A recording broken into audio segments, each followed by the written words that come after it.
Edom, written by Andrew Weissman, you will know who they are. Their mission in life is to eradicate Christianity and to destroy the Jews. That is their mission in life, because they are still whining about the firstborn right. They want to eradicate the Jews and destroy Christianity and bring in one world religion, which is going to be Lucifer.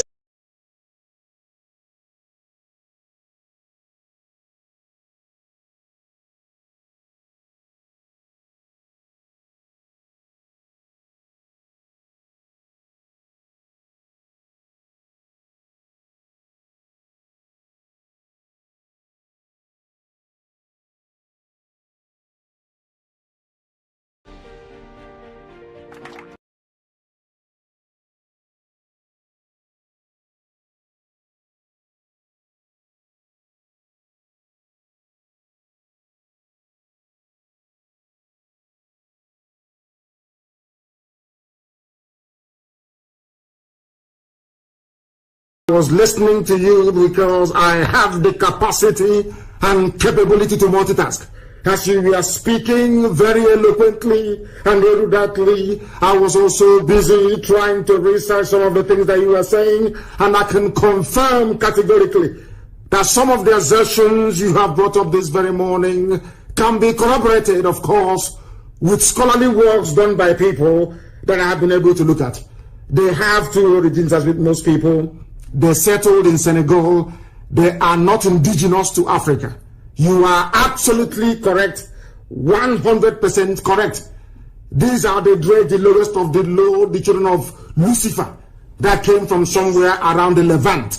I don't call it the Middle East, I call it the Levant region because that is the proper name. They came from there. I don't know what they were running from or what was pursuing them, but they find solace at the foothills of the Futajalon, where the vultures were gathered. And today they are behaving like vultures. And we must get rid of them. Thank you very much for calling us this very morning. I thank you for your call. I have another caller on the line. This caller, I don't know where you're calling us from, but give us your name and where you are, please, if you may. The caller on the line, can you hear me? Hello, can you hear me? I can hear you loud and clear. Yes, I can hear you loud and clear. Your name and where you're calling from? My name is Omelihu Nnadi. My name is Omelihu Nnadi. I'm calling from Iguacha. From Iguacha, the land of the little Hitler that thinks that he has arrived. Yes. One joking. Okay. Joking. You shall see. Sir, in fact, I am so happy. After the zoo, when they kidnapped you, this is the first time I was talking to you after the zoo kidnapped you from Nigeria, from the zoo Republic of Nigeria. Yes. So we are happy, we are delighted. In fact, my family, we have been following you. Sir, God will bless you. You say? I'm not afraid of any person, be it man or woman. In fact, in this land today, Nigeria themselves, the zoo knew that you have really opened their eye. What you promised them that Somalia will be better than Nigeria today is in the history. We can tell anyone that Somalia is not better than Nigeria. All the zoo knew how to do is to kidnap. But kidnapping our students, I am from Abia State. Kidnapping our students cannot help the matter. Nigeria has been totally destroyed. So we are behind you. We are behind you. No enemy, no force will hinder what the Lord has destined for us. Biafra must come. My father told me something in the past. Before my father died, he told me categorically that even if he is not aligned, that we should not allow Biafra to die. He told me before he died. And then somebody now telling me that it is not achievable. Why won't we in this our generation achieve Biafra? We must surely achieve it. So any day you want to declare Biafra, I personally will stand behind you. Come what may. Just that there are some things I don't want to discuss. I'm a media director. I have my page running. Sir, we are behind you. Thank you. We are behind you, and there is no going back. At all. We must achieve our. This is what God. Biafra is older than Nigeria. We must achieve. Older than Britain. Biafra is older than Britain itself. It's a land of the ocean. In fact, they are tired. They are tired. They can do nothing. They cannot hinder our country. Our country has been a disease, so we must have it. It's our land. Fulani, all this gender, they cannot come and take our land. It's not possible. I cannot allow. In fact, the last time, if not for security, the last time I went home, these people came to my village. In fact, I sent some of the picture on WhatsApp the other time. Jordan, you did not follow it up. They came to our village. We know what we did to them. I may not disclose it on air, but we treated them well. We caught them in the middle of the night, around 11, 12 in the midnight. Our youth, I asked them to come out. Boys came out with their arms. And then we entered into the forest and fished them out. Even before all this Eastern Security Network, around the end of last year, we did all those things. They cannot come to my village. I'm from Bosse. They cannot come and go free. We don't tolerate nonsense. We don't. So we caught them, we treated them well. And then if others can hear what we did to them, those people cannot come. I assure you. So, sir, we are with you. Thank you. No second. Thank you very, very much. Thank you very, very much. Thank you for that. I have another caller on the line. I don't know if this caller can hear me, please. Your name and where you are. It's me. My name is Sophia Mazi. Thank you for answering my call. God bless you, Mazi. Long life. And we are with you, Mazi, 100%. Sir, let me not take your time because I always call. You know, I know people, they don't call. They just keep quiet. Fulani is near, it's very close to Auchi, sir. From Niger to Auchi, I don't know, it's 300 naira. Somebody called me day before yesterday. 300 naira from Niger to Auchi, 300 naira. They give the Islamists before.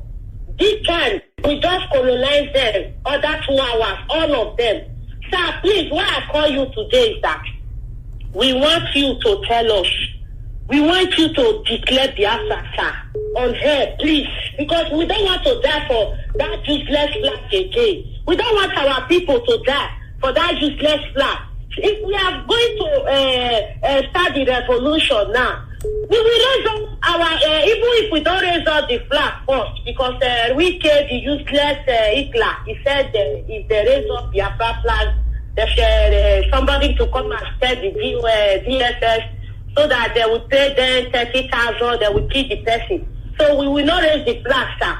Sir, just let Biafra, please, so that we will close our border, all our borders, so that we will know what we are fighting for. You understand? So that our people will not go and raise that useless Nigeria flag, that blood-split flag. We don't want it, sir. Please, that is my own contribution. We don't want you to just tell us. We are all of us, we are Biafra, we know already.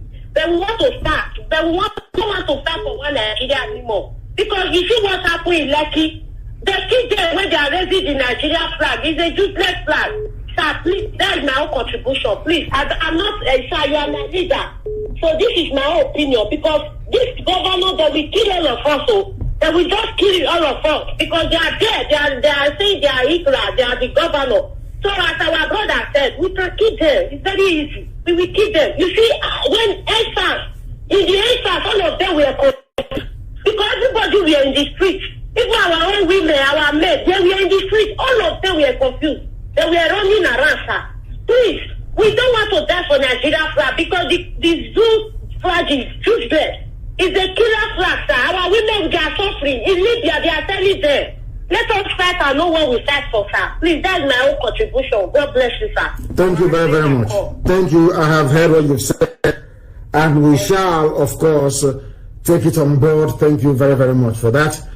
I have another caller on the line. This caller, can you hear me? I can hear you. Good morning to you. I am trying to get you on speakerphone if they will let me. If they will let me. Yes, please. Go ahead, your name and where you're calling from. I am calling from Imo State, Imo State, the Zoo Republic. Hold on. Imo State is in Biafra land. Please go ahead. What is happening in Olu? Yeah. Tell us what is happening in Olu today. Yeah.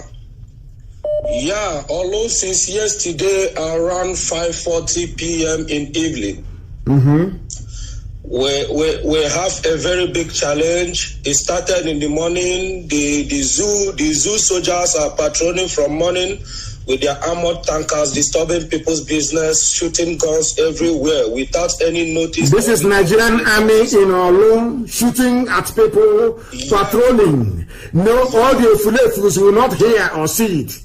All the Fulefus all over the world, they will not hear it. I want the British High Commissioner to understand it. I want the US Ambassador to understand this. What they're doing in Olu. Please go ahead. They are shooting guns right from the building materials in Olu, then drop one tanker there, one armored tanker there in Banana Junction, then drop.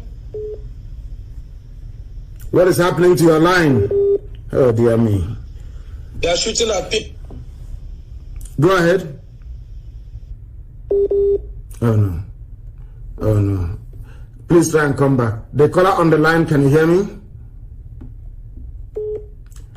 I have a caller on the line, can you hear me?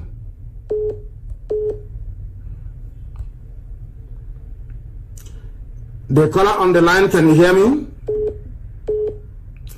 There is this caller on signal. I don't know why I'm not saying anything from the UK, ending 2808. Can you hear me? No, they cannot hear me. The calls are plentiful. Very, very, it's just too much. The caller on the line, can you hear me? Yes, I can hear you, sir. Your name, please turn down your system. If I hear my voice again, then I will cut you off. Your name and where you are, please. My name is Nnamdi Kanu. I'm calling from India. From India, please go ahead. Yeah, there was a day you were making a broadcast concerning about the Muslim people, but most people don't know about the Muslim people and the things they have already invented in this life. Sorry? Hello, sir. Yeah, what did you say? I said there was a day you were making a broadcast concerning about the Islam, their invention about the algebra and the ice cream. Yes, of course, Islam, yes. Yes. I just want to also let some people to know that the invention of helicopter the diagram was first of all found in Egypt. I agree with you. Yeah. And secondly, I just want to thank you so much for your good works and every other thing you have in our life to make sure that Biafra is restored fully as a supreme nation. And also want to thank you so much for the life that God has already given to you, and we keep on giving you more life and more strength in whatever you are doing to make sure that the nation is being restored. Thank you very much. Thank you, sir. Thank you. Thank you very, very much. And something came up very seriously that I need to attend to, and unfortunately we are not able to continue with this broadcast this morning. Something came up that I must attend to very, very urgently. It is a very urgent situation and we must attend to it right now, immediately. Please, you must bear with me. Something came up, we're attending to it. It is a very, very critical situation that requires our attention, and we must respond to it immediately. I thank all of you that called, those of you that listened, from wherever you are in the world, of course. Who knows, perhaps in the next, today is Friday, I suppose on Monday morning or evening, we'll be back again with our interactive session. I will let you know. I think precisely, I will broadcast again on Sunday evening. And maybe we can have another interactive session on Monday. But for me, from here, at this precise hour, it is good morning. By me, there is nothing they will do to me, not today, not tomorrow, that will make me to abandon Biafra. Is impossible.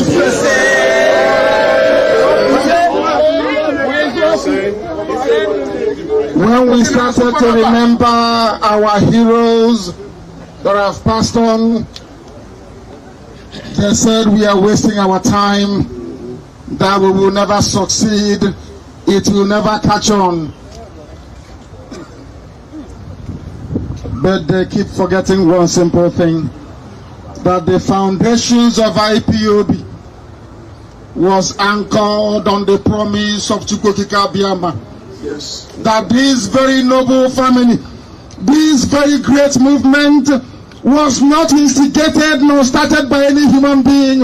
It is the handiwork of Chukwukika Biama. And that is why we remain indestructible. That is why we remain indivisible. That is why nobody, no matter who you are, can dent our resolve and our determination to restore Biafra in this life. Man from the heavens, that's what you are. Man from the heavens. And you will now basel your machineke. Okay, Zipazo. Will you be a no? Devo Mahi. If you go on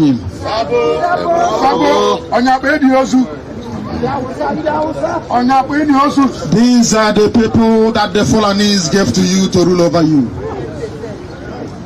They started it with Ohaneze in 1976. Every leader you have had until the coming of IPOB, anybody who's ever stood up to proclaim the defense of our people, we are planted there by the Fulani North. But you wouldn't know. That is why when they close down Iguacha seaport, they will not speak.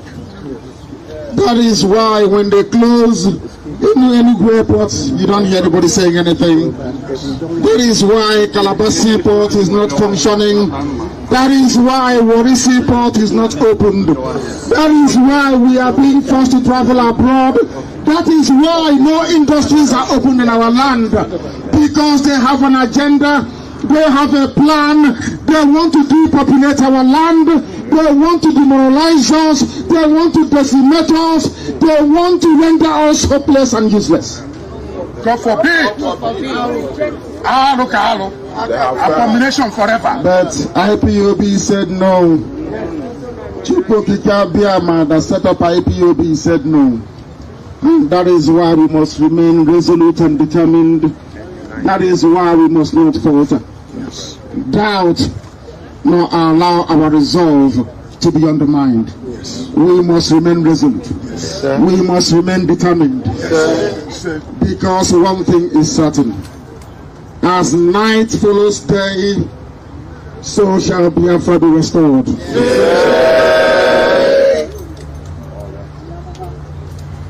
Therefore I say unto all of you gathered here today, that the forces fighting IPOB is many. Those that want us to fail are more powerful than we are. They are more resourceful than we are. They have more money than we do. And they are determined to keep us as their slaves. But it will never happen. Those chains of bondage and of slavery has been broken by IPOB.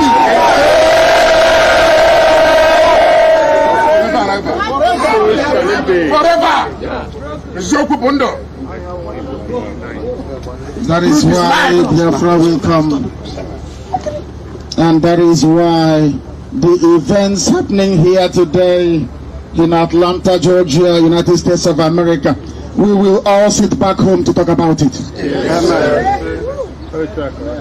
We will all sit in the land of Biafra to talk about days like this. Yes. We shall sit in the land of Biafra to tell our children what we passed through. Yes. Because the doubting Thomases will come. You know, for the name hand, there was a 3 man hand I guess the black people very soon. They will never stop fighting us. And as long as we remain determined and focused, there is no way they will ever succeed. Never.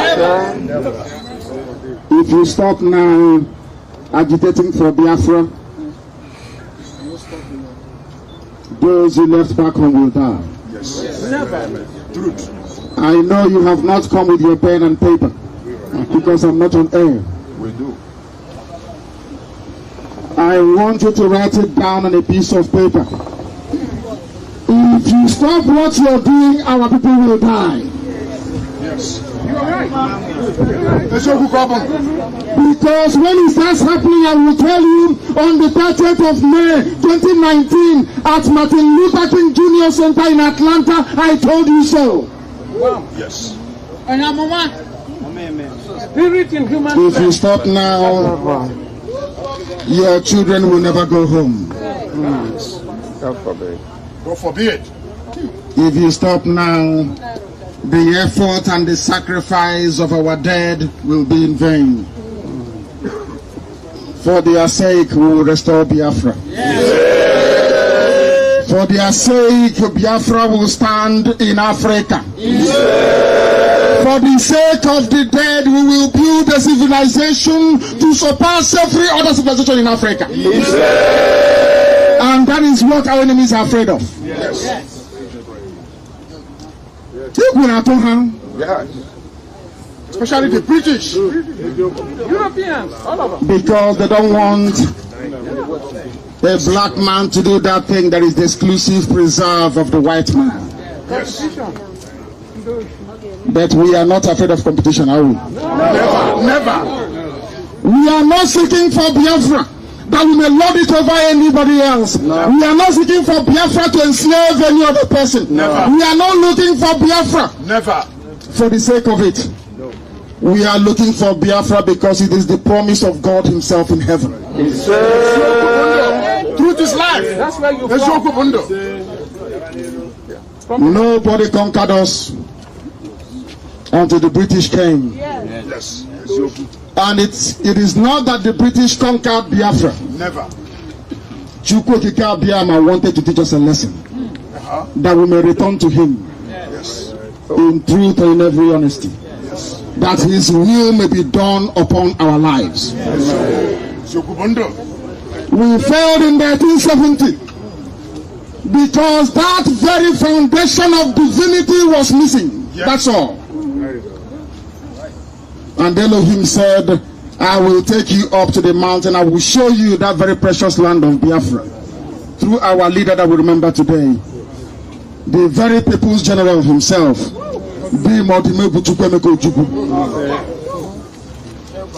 that wherever, because we are certain that he is in heaven, on the right hand side of God himself.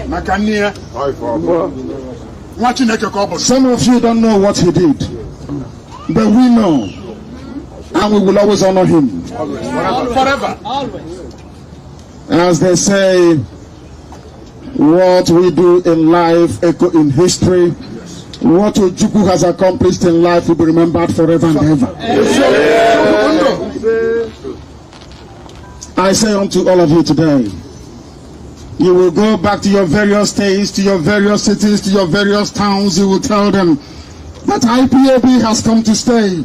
That IPOB, by the grace of God in heaven, will restore Biafra. That this same IPOB, persecuted and maligned, castigated and propagated against, that this very movement ordained in heaven for the purposes of liberation of Biafra land shall accomplish its mandate.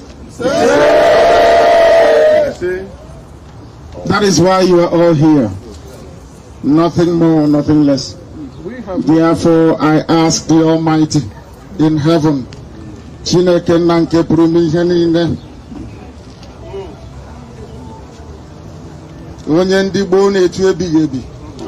because you have no beginning and you have no end.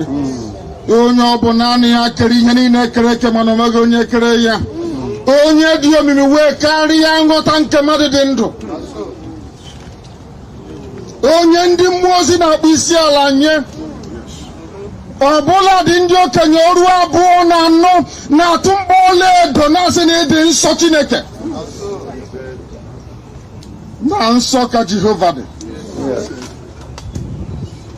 Therefore, this very solemn assembly, to remember those that fought and died for us all over the world, starting from Japan in the east and will end in Los Angeles, California.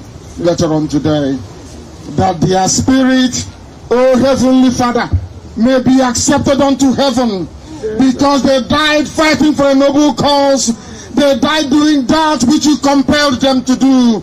And because of their sacrifice, because of their pain, because of our loss upon their lives, O Heavenly Father, so will Biafra be restored, not to the glory of man, but to the glory of Chukwokika Biama Benigwe, forever and ever we pray.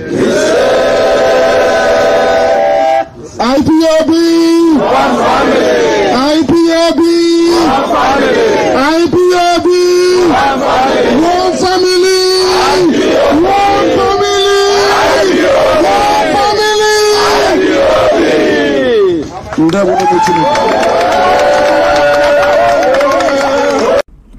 The very first day of January in the year of our Most High Elohim 2021, with the time now standing at precisely 7 minutes past 7 p.m. in the blessed land of Biafra. I welcome each and every one of you to this very special broadcast, coming to you live and direct to the entirety of humanity on the surface of this very planet Earth.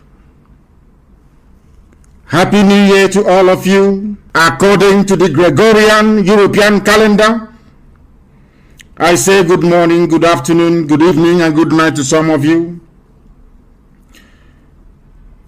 My name is Nnamdi Kanu. I am the leader of the largest mass movement on the face of this very planet, the indigenous people of Biafra. I am the director of Radio Biafra and Biafra Television, and by the very special grace of the Most High Elohim, Chukwokika Biama Prumi Henine, a servant of the wonderful people of Biafra. This evening, it is rather very unfortunate that we are unable to come to you live on my Facebook page. Those of them that run Facebook, not only in the damnable zoological republic, but also out of California, they have decided or determined, I should say, that I shouldn't broadcast live on Facebook. I have done everything humanly possible. We have done everything humanly possible to make sure we come live on Facebook. They have refused. They have flatly refused. The zoo have stuffed them with money as always. And those of them working for Facebook in Lagos and in Abuja have sided with the Janjaweed Fulani Caliphate to try to deny us space to propagate the gospel of the restoration of the kingdom of heaven upon the face of this very earth. This address this evening is designed to touch upon everything we have accomplished over the years and what we intend to accomplish as we move forward. Not minding that I'm not on Facebook, I will allow, or should I say advise our people to allow those who are waiting for me to come live on Facebook to please access this very broadcast via IPOB Community Radio app, also Radio Biafra app, our FM relay stations in the blessed land of Biafra. We are also on satellite television. There you can be able to follow this very program this morning, afternoon, or night, depending on where you are. Before we go any further, it is customary with us, we must hand over our proceedings to the Most High, Chukwokika Biama Prumi Henine,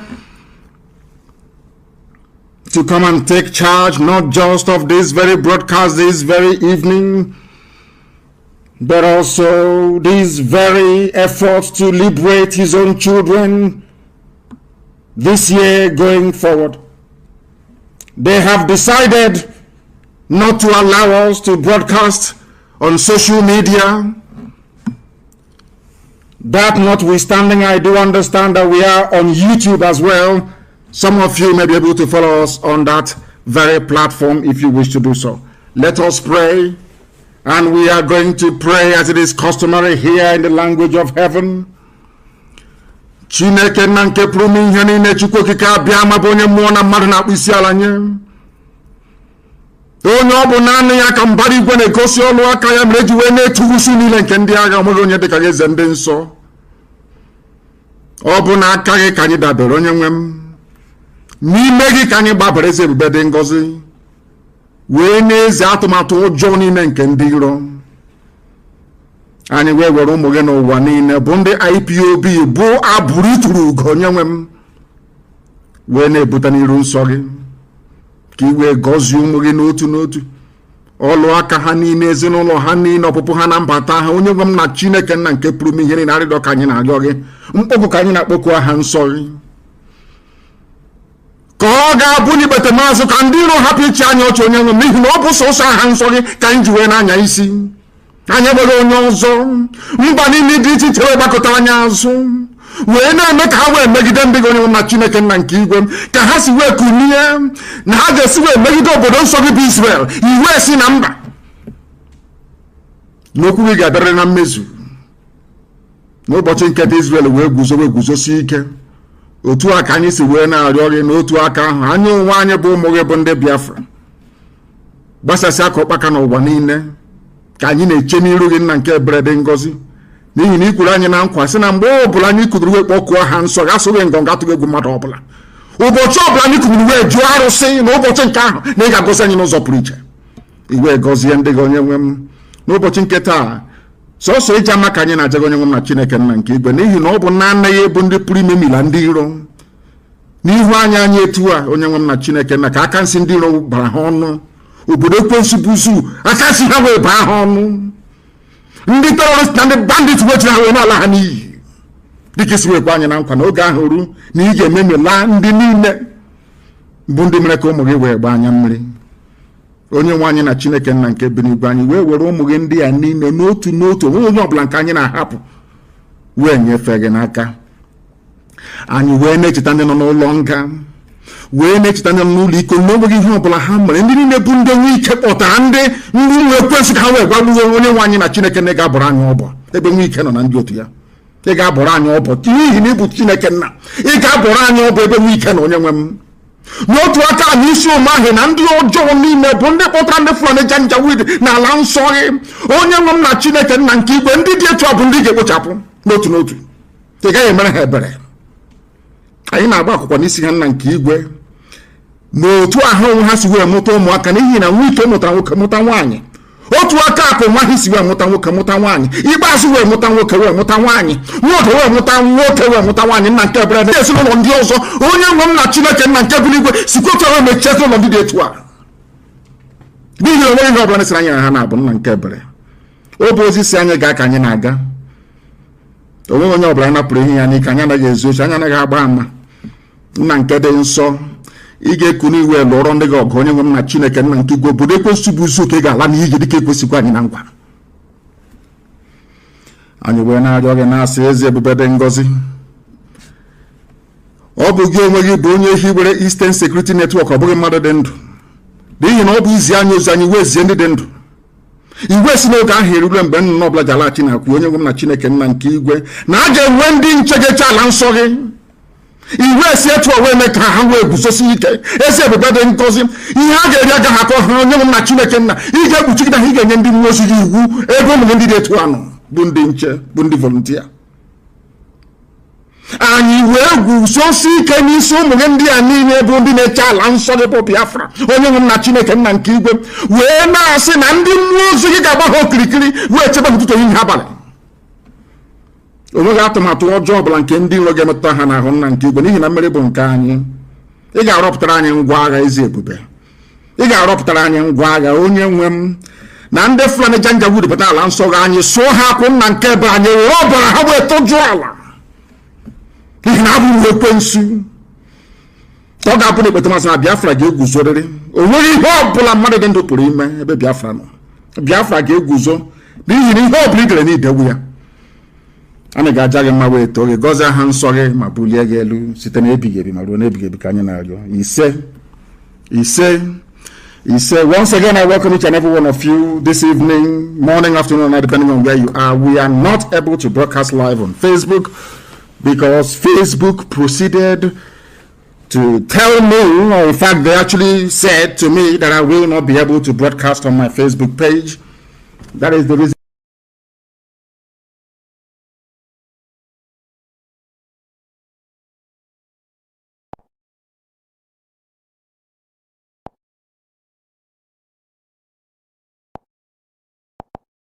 Captured it very succinctly, and the person said that Ojukwu fought 2 wars.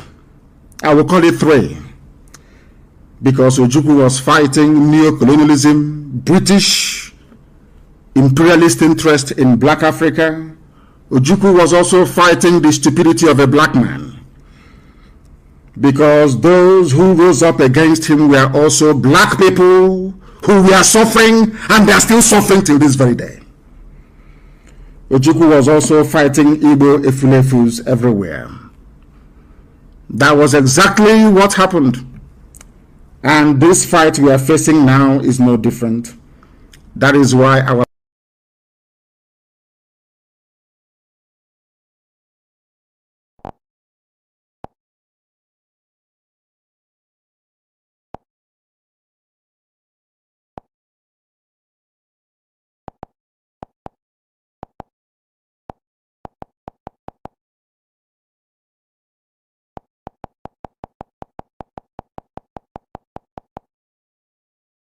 their lands in the north will be occupied by bandits that they themselves. To understand that there is a method in our madness. We are very, very strategic in terms of our approach, not just to the disintegration of the damnable zoological republic, but its disembowelment. I did promise you many years ago that by the time we are done with Nigeria, the name Nigeria will no longer exist. That is where we are heading to. And for us to be able to accomplish that, we need to recreate the scenario of Yemen, the scenario of Syria, the scenario of Somalia, in the northern part of the damnable zoological republic. And there is only one way we are going to achieve that. ESN will give it to us. How? Because in their eternal foolishness and stupidity, it is called hubris. The Janjaweed army will come to the south to engage us. They will. They will come. It is not a question of if, but when. But this time around, we are waiting for them in our bushes and in our forests. We are not going to fight this war in our townships. We are going to fight it inside our bushes and in our forests. They will come there and we are going to kill them. All of them. And as they are coming into our bushes and in our forests, they will leave their backside open. Terrorists from all across the Sahel will flood into our lands and occupy it. God will destroy them. I just want all of you to watch and see what is going to happen to the zoo. What they call banditry and insurgency is only the beginning. Just an appetizer. The real dish is coming. The main course is coming. At the end of this process, all of you will worship God the way that nobody ever did in the world before. Biafra is coming not through the efforts of any mortal, but through the grace of God and God only and not man. God will not share his glory with any mortal. By the time that Biafra gets here to us, we will all be very thankful that out of the billions upon billions of the people that occupy this very earth, Chukwokika chose Biafra to showcase his mighty works. You must remember this always. The fight we are engaged in is not of a carnal nature. It is very, very spiritual. That is why the same Efulefus that fought Ojukwu, the same idiots that is scattered all over the zoo that fought Ojukwu's restructuring, they gave birth to their children. And today, those idiots, some of them, of course, fathered by Fulani Janjaweed, are fighting us. Because Biafra is the kingdom of heaven upon the face of the earth. The beginning of the genuine liberation of every black person on the face of this very earth. Therefore, Lucifer doesn't want Biafra to come. Agents of darkness in the zoo and beyond do not want Biafra to come. Neo-colonialists in British Foreign and Commonwealth Office do not want Biafra to come. Because they know what Biafra portends. They know that with Biafra, a Fulani, ordinary Fulani boy will be able to go to school and be free. They know with the coming of Biafra that entire black Africa will be liberated from decades, or should I say centuries, of unsolvable hardship and poverty. They understand that very well. That's why they are fighting. When you see the idiots like Nwike and Omahi, they are doing the job of the devil. They are working for Lucifer, for darkness. The same thing that Opaha Biaseka did against Ojukwu. That is what Nwike and Omahi are doing, all of them. Your so-called governors. Have they been able to defend you against Fulani Janjaweedism? When Nimbo was attacked, Uzuwane was attacked by Fulani headsmen, all these Efulefus, what did they do? They did nothing. When people were being murdered and raped and slaughtered in Edo State, what did the governor then do of Edo? Nothing. Even right now, Delta State is under siege. What have they done? Nothing. Therefore, I find it very, very distressing that human beings that claim they are educated or have a semblance of exposure to enlightenment and reason will rise up one morning to side the governors. I find it very, very shocking. These are the things that you must understand and bear in mind. That the same difficulties Ojukwu encountered against Igbo people especially, and some Efulefus from Ijoland, from Ibibio, are we all not suffering now? Who is having fun? I'm asking you. Ken Sariwiwa that sold out to Biafra, is he not dead? Was he not killed by a Fulani man? By a Janjaweed? Who are the people that own the oil wells we have today in Ijoland, in Ogoniland, in Ibibio, in Anang, in Efik land? I'm asking them, the idiots that refer to themselves as South, I want to ask you a simple question. Have in your land. That was what Ojukwu was fighting for. So you can have access to your own resources, but out of your stupidity, your idiocy and foolishness, you sided Abacha, you sided Muhammad, you sided the Obasanjos of this world. Today, all the billionaires you have, not one single Biafran is amongst them, not one single Easterner. The only thing that you idiots specialize in is fighting those who are fighting for your freedom. That is how foolish some of you are. You are foolish beyond redemption. After fighting Ojukwu from 67 to 70, how is your life today, I ask you? How is your life? It's a very simple question. Ojukwu went to Aburi to go and get restructuring for all of you to make your lives better.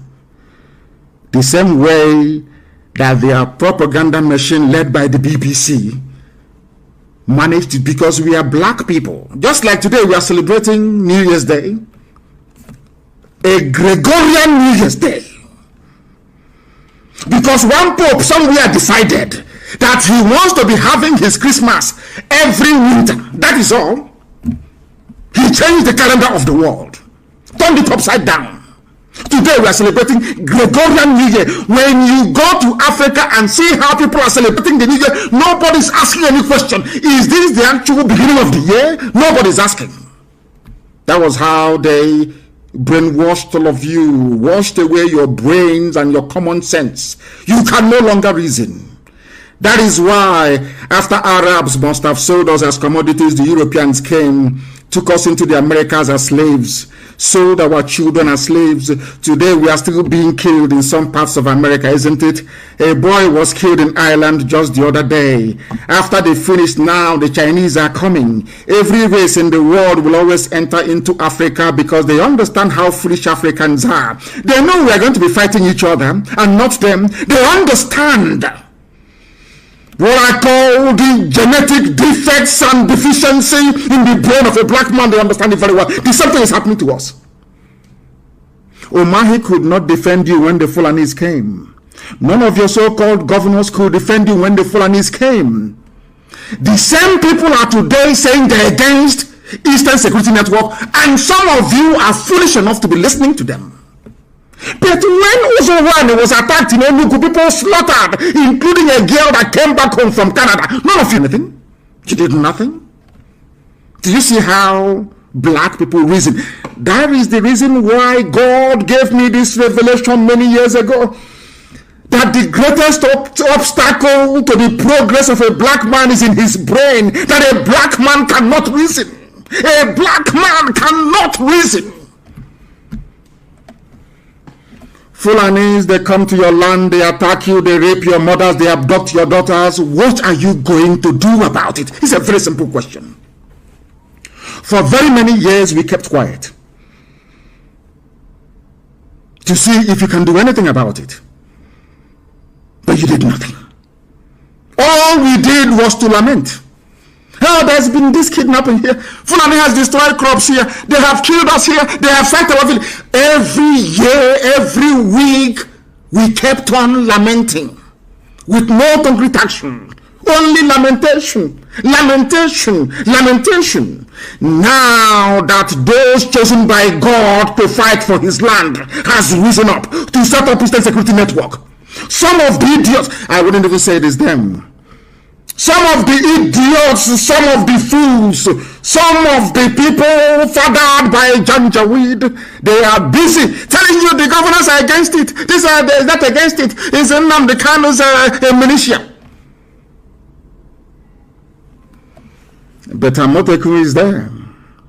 They'll tell you it was set up by law. There's a law guiding it. Which law is that? Show me in the constitution of the zoo. And when you point out Mieti Yala Vigilante to them, they shut their mouth. What they have now done is to go to DSS. Every day, DSS will manufacture one group. That doesn't exist. That does not exist. Because they understand the mind of a black monkey in Africa, that they don't listen. Once they keep telling you, this Igbo group is against ESN, that Eastern group is against Nnamdi Kanu, if they keep repeating the same lie and garbage, they know you are black people, one day it will click into your mind. And you start to question ESN. Then that time they will bring what is left of their army. We know how many soldiers they have in the zoo, and we know that we have more men under arms than them in the zoo. We know why we lost the war. We're not going to lose this very war, I'm telling you the truth. Before God and man, we can't lose it. Heaven is my witness, we can never lose it. They are going to die in our land. They are going to die in Biafra land. And their homes will be taken over by the monster that they bred. There is something some of you do not understand in this. Sometimes when I go through Zoom, in fact, I say to myself, God, in my next life, I can never come to Africa. I don't want to mix with idiots who cannot reason very well. Let me tell you what is going to happen in the north. For some of you who do not know, it has started happening already. Do you know that the mother of Buratai died? Buratai could not go to his house. He's the army general, commanding all the armies of the zoo. He couldn't go for his mother's burial. Are you aware of that? In Brno, he couldn't go. Why do you think so? Do you know that Isa Funtua died? He was not buried in his village, he was buried in Abuja. Are you aware that Abba Kyari died? Abba Kyari was not buried in his hometown, in one of the Brno villages. He was buried, so they claim, in Abuja. Do you know that Samunda is dead? Do you know that everybody who has risen up to take over, do you know that the entire Fulani cabal that I was telling you about before, that they're all dead? Are you aware of that? Buhari is dead. Abba Kyari is dead. Issa Funtua is dead. Samunda is dead. Are you aware of that, all of you? Are you aware of that? No, you don't know. This war is being waged in the spiritual realm for some of you who don't understand.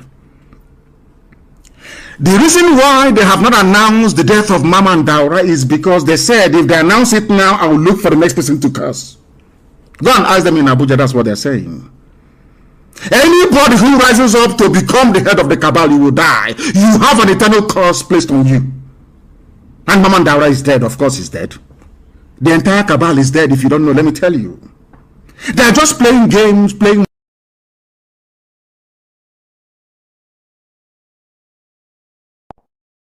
I'm telling you the truth.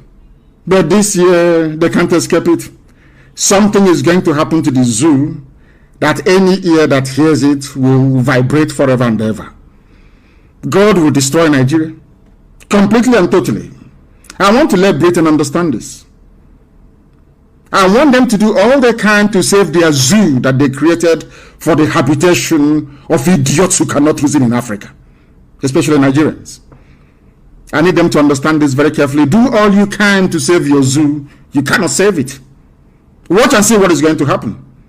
The Janjaweed are coming from all over the Sahel with their camel, bringing in every manner of sophisticated weaponry. Not to come and fight Biafans, of course not, but to come and finish all these vultures. They are in a very serious mess, I assure you. I gave them 3 examples: Yemen, Somalia, and Syria. That is what is going to obtain in the northern part of the zoo. They can't escape it. So some of you disturbing yourself or distressing yourselves as to what we are going through this very day, you don't have to worry, because we know where we're going. And so far so good, that I can assure you. Today is our eternal leader not vindicated? Today Fulani is telling you we are now ready for restructuring. The same restructuring that Ojukwu went to Abuja and negotiated, and Britain said no. Fulani said no to restructuring. Now they want to restructure back to regions. The same thing that Ojukwu cried and complained for. That some people, some Igbo people rose against Ojukwu. Is it not the same thing they're asking for today? The same Miyawodo, talking about restructuring. Miyawodo's father was a traitor, a saboteur of the highest order. He fought against Ojukwu. The same way Miyawodo is fighting against me today. After the father's foolishness and treachery, today the son is talking about restructuring. Let us restructure back to the region. The same thing Ojukwu went for, and your father said no to it. These are the people that are your leaders. Do you now understand what we are fighting? We must make it very, very clear that we are in a struggle for liberation. There is no democracy in a revolution. We are in a perpetual state of a revolution. There is no democracy.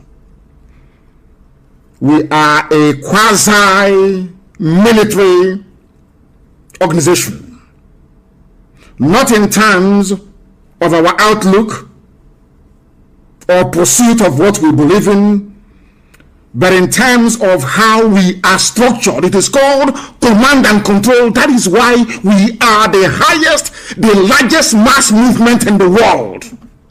When Biafra comes, you can do all the democracy in your life that you want. There are a lot of things that we are doing that we cannot tell you. When we tell you sometimes, oh, but why are you telling us? You don't have to tell us. But when we don't tell you, you also complain. Oh, why haven't you told us? So we cannot win.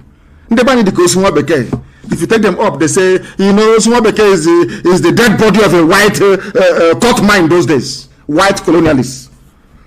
What DC, district commissioner. Take him up, you say, no. Bring him down, you say, no. If we don't tell you what we are doing, you say we are not doing anything. And when we tell you, you say, oh, we are talking too much, or revealing everything. The same thing that is happening to our people today. Do you know how much money we have spent releasing those that we came in to kill in the north?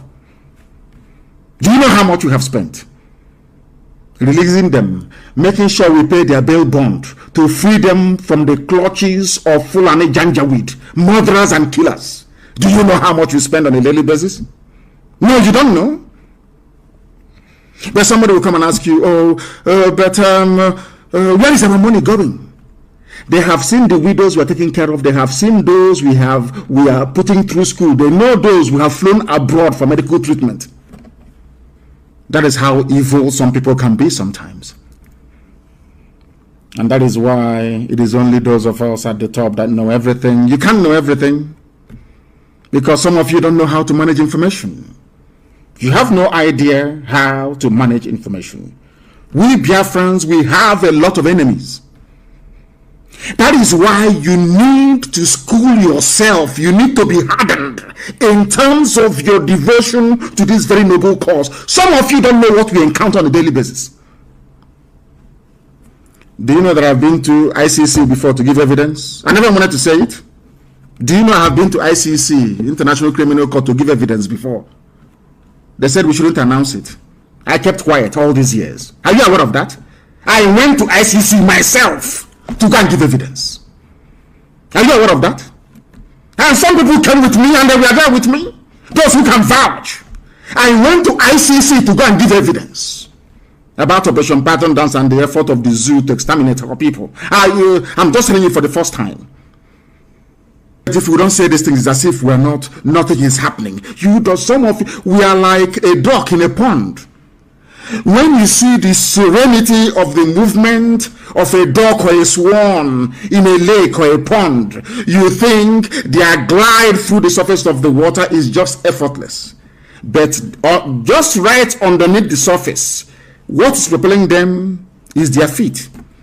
They are working very hard to move forward, but you can never see it. But when you're observing it from afar, you will think that a dog or a swan is just gliding through the surface of the water. You don't know that there's a lot of hard work going on underneath.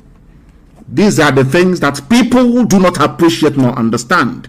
Without me telling you today, will you know? Go and ask them. They know those I took to ICC with me to go and give evidence.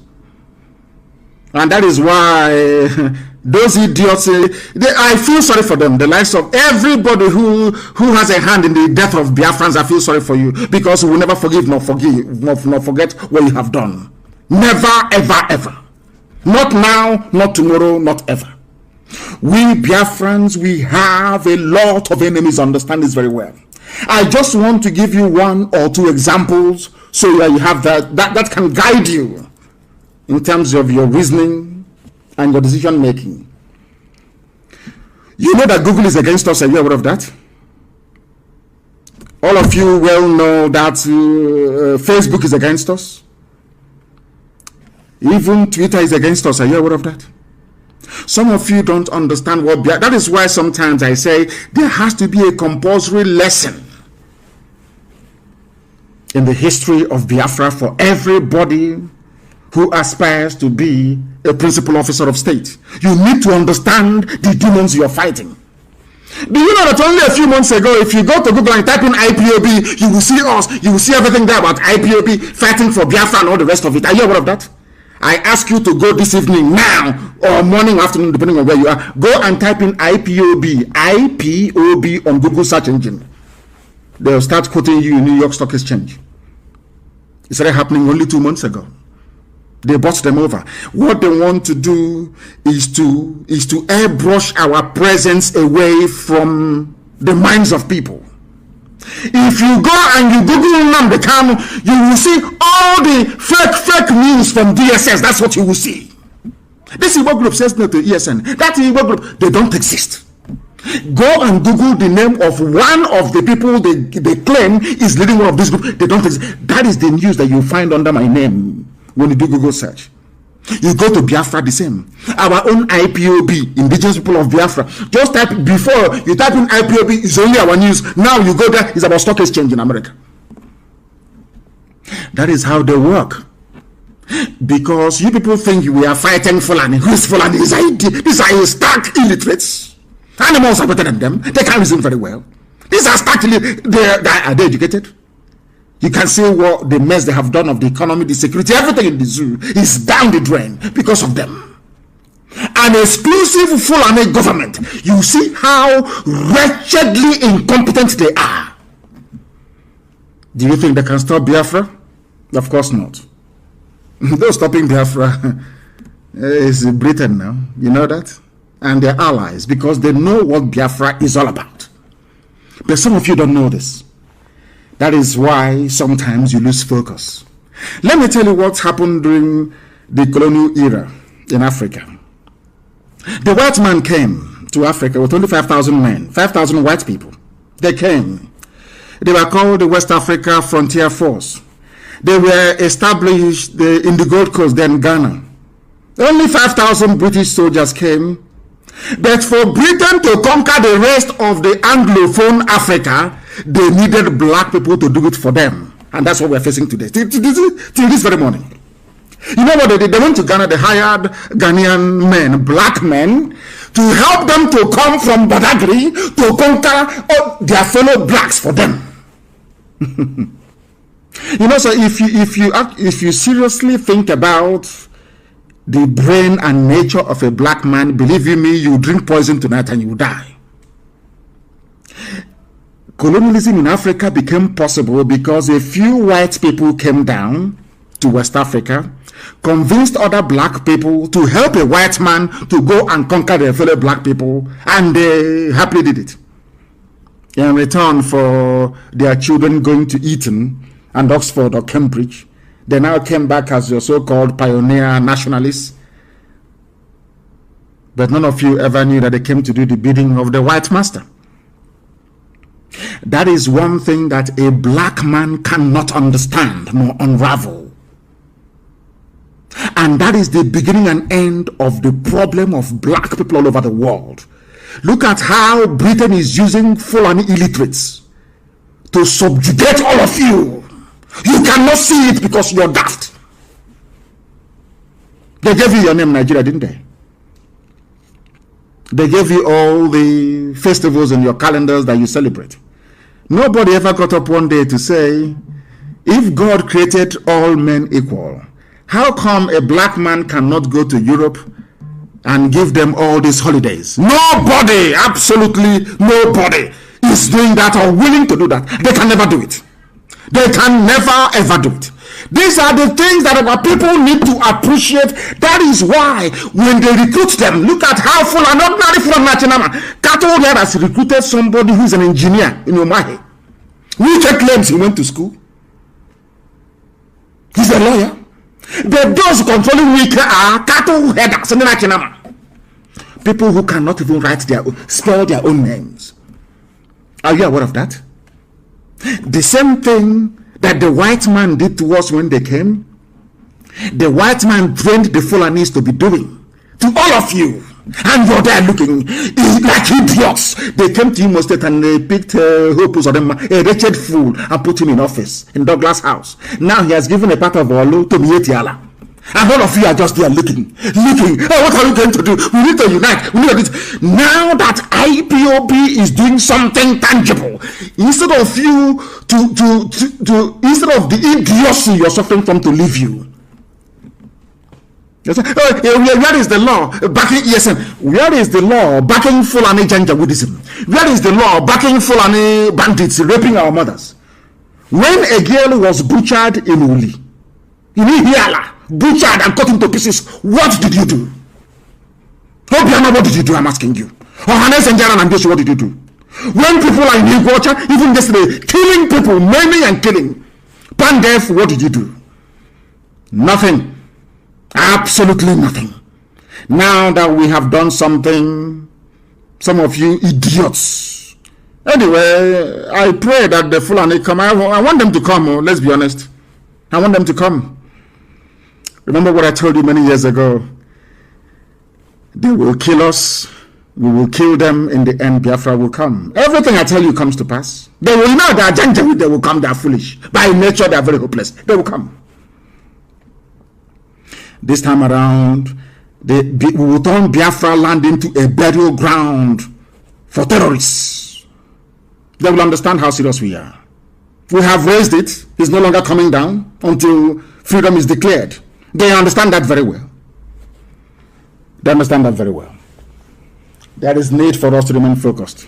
Going into this 2021, focused. Don't allow yourselves to become distracted. That was what happened to us during the war. Had we fought that war up until August or September of 1970, we would have won. That would have been victory. Nixon would have stepped in. That would have been victory. But we gave up, as we always do. Man, this UG, after a little, mental toughness is not in us. After a little thing, we just give up. Look at Trump, how Trump is fighting. It is nothing. Oh, why don't you concede now? Oh, why don't you give up now? Hey, give up now. Let's leave it for God. Let God do it. Trump said no. Because in a first world like the United States of America, any hint of electoral fraud ought to be investigated. These are white people. You think they're going to throw it? You think they are black Africans? No. I'm not saying that Biden did not win. I'm not saying that. But there are evidence of electoral fraud, and it is being investigated. Look at all of you in Africa. Look at all of you.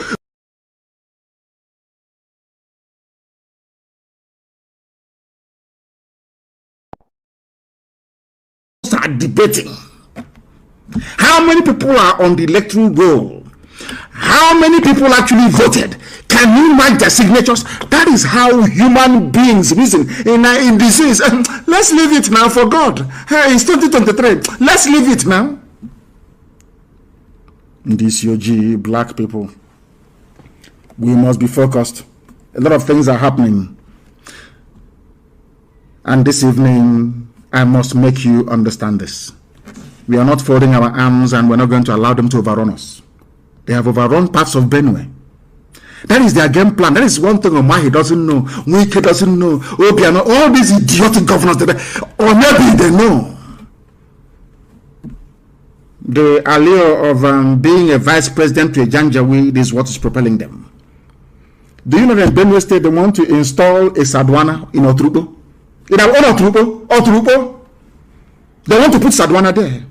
Now, let me say this thing to the so-called Middle Belt. Of course, Otrupo is part and parcel of Biafra, but let me, for the benefit of this very analysis, let's call them Middle Belt. Do you remember that you fought against Ojukwu? Do you remember that the same propaganda they're using now to get some of you Ifulefus, they deployed it in the Middle Belt? They told them Ojukwu is here to take over their land, to dominate them, to make their life a misery. They foolishly fought against Biafra. But today, the man that told you that Ojukwu is your problem is planning to install a Sadwana in Otrupo. What does that mean? Because some of you do not know history. You have no knowledge of history. You know, some of you go through zoo primary school, zoo secondary school, zoo university. You know nothing. Your brains are empty. As one man, I think it was a professor that said that a graduate in Nigeria is more dangerous than an illiterate. Because half education is dangerous. You know the price of everything and the value of nothing. Look at your history books. The same game they played in Gobe, in Sokoto, is happening now at your doorstep in Otrupo. Sadwana in Otrupo. This is your one Nigeria for you. Anybody who, do you see why I said that? Anybody who believes in Nigeria, I swear to God Almighty in heaven, I shouldn't swear, but I am live on air. I don't regard you as a human being. Once you get up and you say, I am a Nigerian, heaven knows you are lower, before my sight, you are lower than an animal. You're one Nigeria. Ojukwu is your problem. Igbo is your problem. Nnamdi Kanu is your problem. Biafra is your problem. They have come to Otrupo. First, they divide you. That's what they do. They divide you and they conquer you piecemeal by piecemeal, territory after territory. Have you seen it? They have come now to Otrupo. The same place they couldn't penetrate for nearly 5,000 years. They have now come. How did they succeed? Because they told you that you're different. You're not part of them. You're part of us. North. One North. Igbo man is your problem. Now, Fulani is your problem, isn't it? Sadwana of Otrupo. That land is gone. And unless they fight, he's gone forever and ever. I'm telling you the truth. They have to join us and fight. You must fight. You have to fight. If you don't fight, your land is gone. Because what is going to happen is when they have the election, Fulani man is INEC chairman. You know they're going to remove Obaseki very soon. Obaseki will be out from those state. They kick him out. Certificate forgery, he's gone. Do you know what they will do? They will impose their people on you. Who voted for Hope Uzodinma? Some people today in Imo State are saying, our governor, I keep asking myself, are you sure you created these people? Are they human beings? Who voted for him? Nobody. The same way it was an experiment. As you have accepted Hope Uzodinma, so will you accept whoever they impose as Ohaneze President General. And your lives are over. And then what they will do now is to be fighting IPOB. And some of you very gullibly and very foolishly, without the benefit of common sense, reasoning or understanding, will join them. Because you are foolish. The only thing that you need to ask these people is this. The only question you need to ask them is this. Who killed the girl at Uli? Who killed her? Who killed the girl at Uli and cut her body into pieces? All these people now issuing statement after statement. Of course, I know they are fake. And I'm saying now that DSS is issuing fake statement after fake statement. Who issued a statement when that lady was murdered? She was raped and cut into pieces. An Igbo woman. How many Igbo groups came up then to speak? All these idiots now writing their long epistles for Nation newspaper, for Sahara reporters writing garbage. How many of you wrote your epistle when your sister was raped by uncircumcised Fulani Janjaweed and her body cut into pieces in our land, an abomination? You said nothing. These are the people now that some of you idiots are listening to. When they went to Ozo1, go and Google it, Ozo1 in Enugu, that Ifeanyi Ugwuanyi was calling Buhari, then Buhari refused to take his call. Go and check it until the Fulani is finished massacring our people there. What did you do? Nothing. And you think that under my watch I'm going to allow the Fulani Janjaweed to overrun our land? We will all die. I told you that I'm coming, that I'll bring hell with me. You think I've forgotten? Anything I tell I'm going to do it. And I will come. And I will bring hell with me. Because nobody is going to stop us. Nobody is going to stop us. Everywhere there is kidnapping. Everywhere you go to, bandits are killing. Just Google it. It's in the news. Every blessed day, people are dying. People are being kidnapped. Every blessed day. And some idiots are getting up and talking about one Nigeria. Do you see how foolish some idiots are? You are talking about one Nigeria when in Oturubo there is a Sadwana in Oturubo. All of us must understand this, that Eastern Security Network has come to stay, is not going anywhere. Everybody in the international community is aware of our sensitization efforts. And now the world understands that the main perpetrators of violent attacks against our people, against everybody, including even some Fulani peasants, are extremists from the north, spearheaded by the Fulani Caliphate. Before the coming of IPOB, the Fulani, through the aid of British government and their Zoo media that they control, have always lied about the reality of events in the zoo. Everything is farmer header clash, farmer header clash. These are people taking over the land of the indigenous populations. This left the international community confused for very many years until we came and spent a whole lot of money on our consultants in Washington. It is not hidden. The Department of Justice in America has the details of our contract, and somebody will rise up and say, oh, but where are they spending all their money? Ask him what they do with it. The idiots, some fools who are aware of our financial commitments all over the world. That was when I knew that some people are satanic. Some people are I don't know where they came from to even join IPOB in the first place. Department of Justice in America has our contract, which the zoo, Karabashir, has been talking about for very many years. Is there how much we pay them on a monthly basis?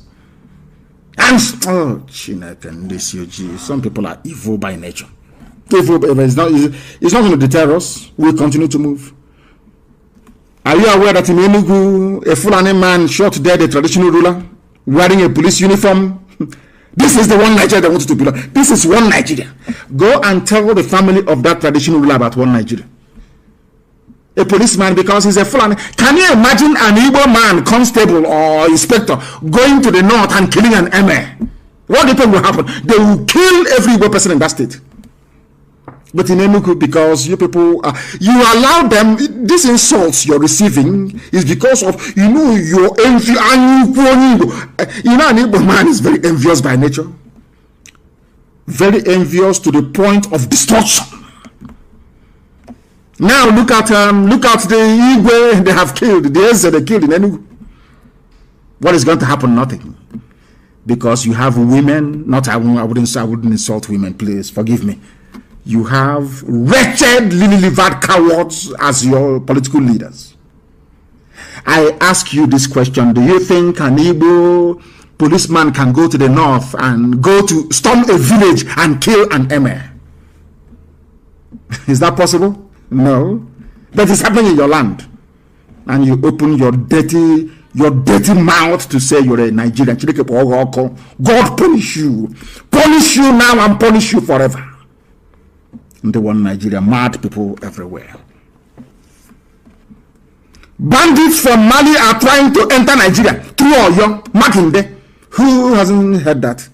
So you want me to remain in Biafra land and allow people from Mali to come to my village and build a settlement in my village from Mali? Let me say what is going to happen this year. We will start with the saboteurs in our land. I'm telling you the truth. Anytime, start anyone that collaborates with DSS to issue a statement, bring the person's name and the address. I'm saying it live on air. When it will start happening in our land, I will be in The Hague, very close to ICC. They don't need to write any letter to me. Once they say come, I'll just walk in. Anybody from today onwards, anytime you read a statement, we are against ESN, we are against Eastern Security Network, get us the name of that person and the village he comes from and his address, and you will hear what will happen to the idiot. You will hear what happened to them. Have you not seen or read what is going on here? People from Mali. From Mali, are you telling me that I should allow, Omahi is telling me that I should allow people from Mali, under the guise of Fulani, to come in Izi and build a settlement? Like, what type of God made you people, for goodness sake? Are you people human beings at all? You idiots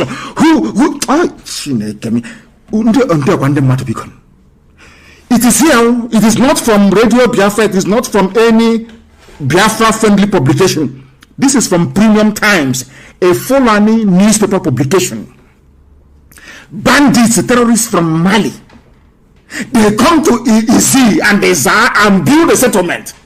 And because Omahi wants to be vice president to whoever in 2023, because of that, I should allow a terrorist all the way from Mali to come and build a settlement in Ebonyi State. Is that what you're saying to me? Is that what you're... No, let's be very clear. Is that what you're saying to me? Then tell me why thunder will not fire you. Just explain to me why God will not destroy you and your lineage. You hate yourself that much? Did you see the idiotic governors that you have? These are the idiots, the wretched fools that you have. That is why Biafra is going to... We don't care how long it takes. We don't care. We are going to keep fighting until Biafra is restored, or we all die. If Biafra doesn't come, we all perish. And I will lead it from the front. And when it happens, I will tell you I'm here, leading this very battle from the front. If you're nursing this idea of your stupid one Nigeria, may thunder consume you. May thunder that has not clapped yet consume, lightning and thunder consume you. You have seen that the zoo is a cesspit of evil. You don't go to school. You don't have electricity. You don't have running water. You allow them to divide you all the time. All the time. I don't know why you people are not mentally tough. Look at the NSAS. They brought in religion. They brought in tribe. And all of you fell apart. Some stupid journalists in Lagos. Idiotic Yoruba journalists in Lagos. Tell that nonsense. Igbos are destroying our properties. And all of you just capitulated and fell apart. That means you are not ready for a revolution. You don't want your lives to change. Because in a revolution, there is no other side consideration apart from the goal and the mission in front, which is freedom. It's the Christians against Muslims, Jews against the Christians. He said he wants to bring Judaism. Oh, we are Christians, so we are Seventh-day Adventist Church. He is from Assemblies of God Church. You allow yourselves to be divided. That means you are not ready to make that move towards freedom. That was how NSAS fell apart last year. Just like that. You allow them to divide you. Every time, the same thing they are trying to do in Biafra land, the same thing they have done for years. Oh, Igbo is not Igbo. Igbo is not Igbo. And from Anyama is not Igbo. You keep allowing yourselves to be divided, whereas those dividing you are bringing their brothers from Mali. Are you see? Do you see how foolish you are? Do you see how stupid and idiotic you are? I'm not Igbo. I'm from Niger Delta. Look at me, a lawyer for that matter. But the person telling him to say he is not Igbo is bringing their own people from Senegal, from Gambia, from Mali to come and build settlement in LM. In LL. I hear what of that. These are people that claim the way. You know, when a Biafan claimed they went to school and a lawyer, you know, the person is a complete animal and a complete fool. The person telling you to say your name is Niger Delta, I'm Niger, I'm South. He is busy bringing, uniting Fulani in Niger Republic, in Cameroon, in Chad, in Mali. Why can't your brain ever tell you something? Because we are very foolish.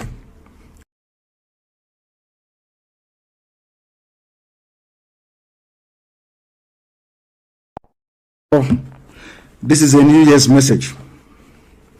What we are saying this year is that we are going to intensify our efforts to flush out. They will try us, so don't think they will not come. They will come. Of course, they will try us.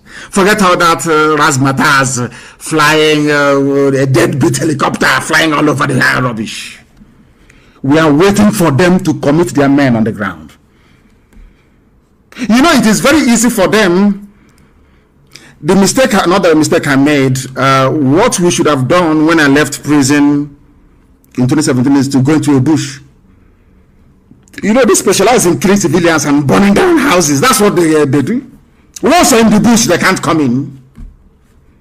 If you're fighting Boko Haram in a savannah, in a grassland, you cannot defeat them. And you want to come into a rainforest. It took Britain 40 years. And the saboteurs, it took Britain 40 years, their court murder saboteurs, to penetrate our land. 40 years. Imagine Buratai. Look at Buratai. He looks smelly. Me looking at him, he looks dirty. And you know he smells.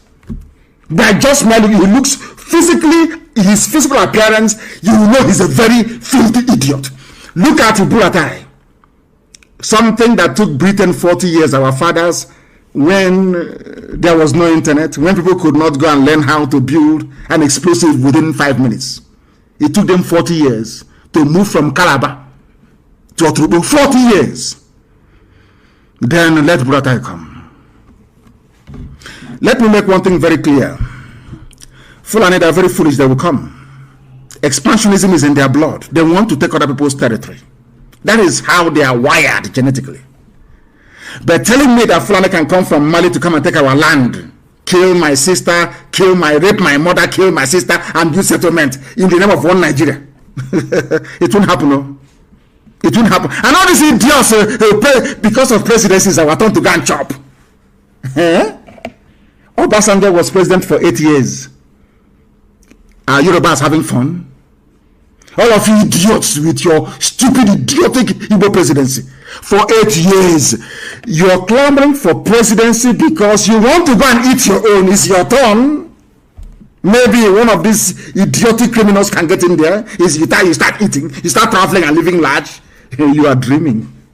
Seriously, all of you are dreaming. Anyway, I'm not going to tell you what is going to happen until it happens. But I know that the idiots are coming. And when they come, it is a lesson of their lives. And no Sabo will go free. Don't think you're Sabo, all these idiots born under Ojolegba Bridge, writing rubbish from Lagos. You detribalized idiot. We will find you in that place where you are. We will find you where you are. This year will be a year of cleansing our land, of Sabo. Cleansing. That thing that will happen in 2033, let it happen now. That ICC, let us all go there. Because if I go to ICC, they will ask me to bring people to testify, either for or against me. Isn't it? And then we'll call witnesses then from the zoo. Sabo is a problem in our land, and it's about time that they're dealt with. I'm saying it live so the whole world can hear. Sabo in our land must be dealt with henceforth. Because if if they make a phone call and there is nobody to pick their call, I'm sure they'll start reasoning very well. This nonsensical garbage called Nigeria must come to an end. We are going to fight for our freedom. We will keep fighting for our freedom until that freedom is attained, until we get it. There is no two ways about it. We are not going to stop. Not now, not tomorrow, not ever, until Biafra is restored. Then our work is done. I want us to be very, very vigilant. They will do everything. They're changing their SIM card. All this nonsense is because of Biafra agitation. They think they can cage everybody. And what pains me is that most of the journalists in Nigeria, I don't know from which planet they came from, some of them. Hardened agents of oppression, serving Fulani, or without knowing they're serving Fulani, they think they're having fun, writing rubbish. Not think they're serving Fulani. The journalists in the zoo called Nigeria must sit up, write objectively and the truth. If because you want Tinubu to become president so you can benefit, because of that, you don't want to Duduwa to be independent. Because of that, you don't want Biafra to be independent. Let me, as somebody quite rightly said a while back,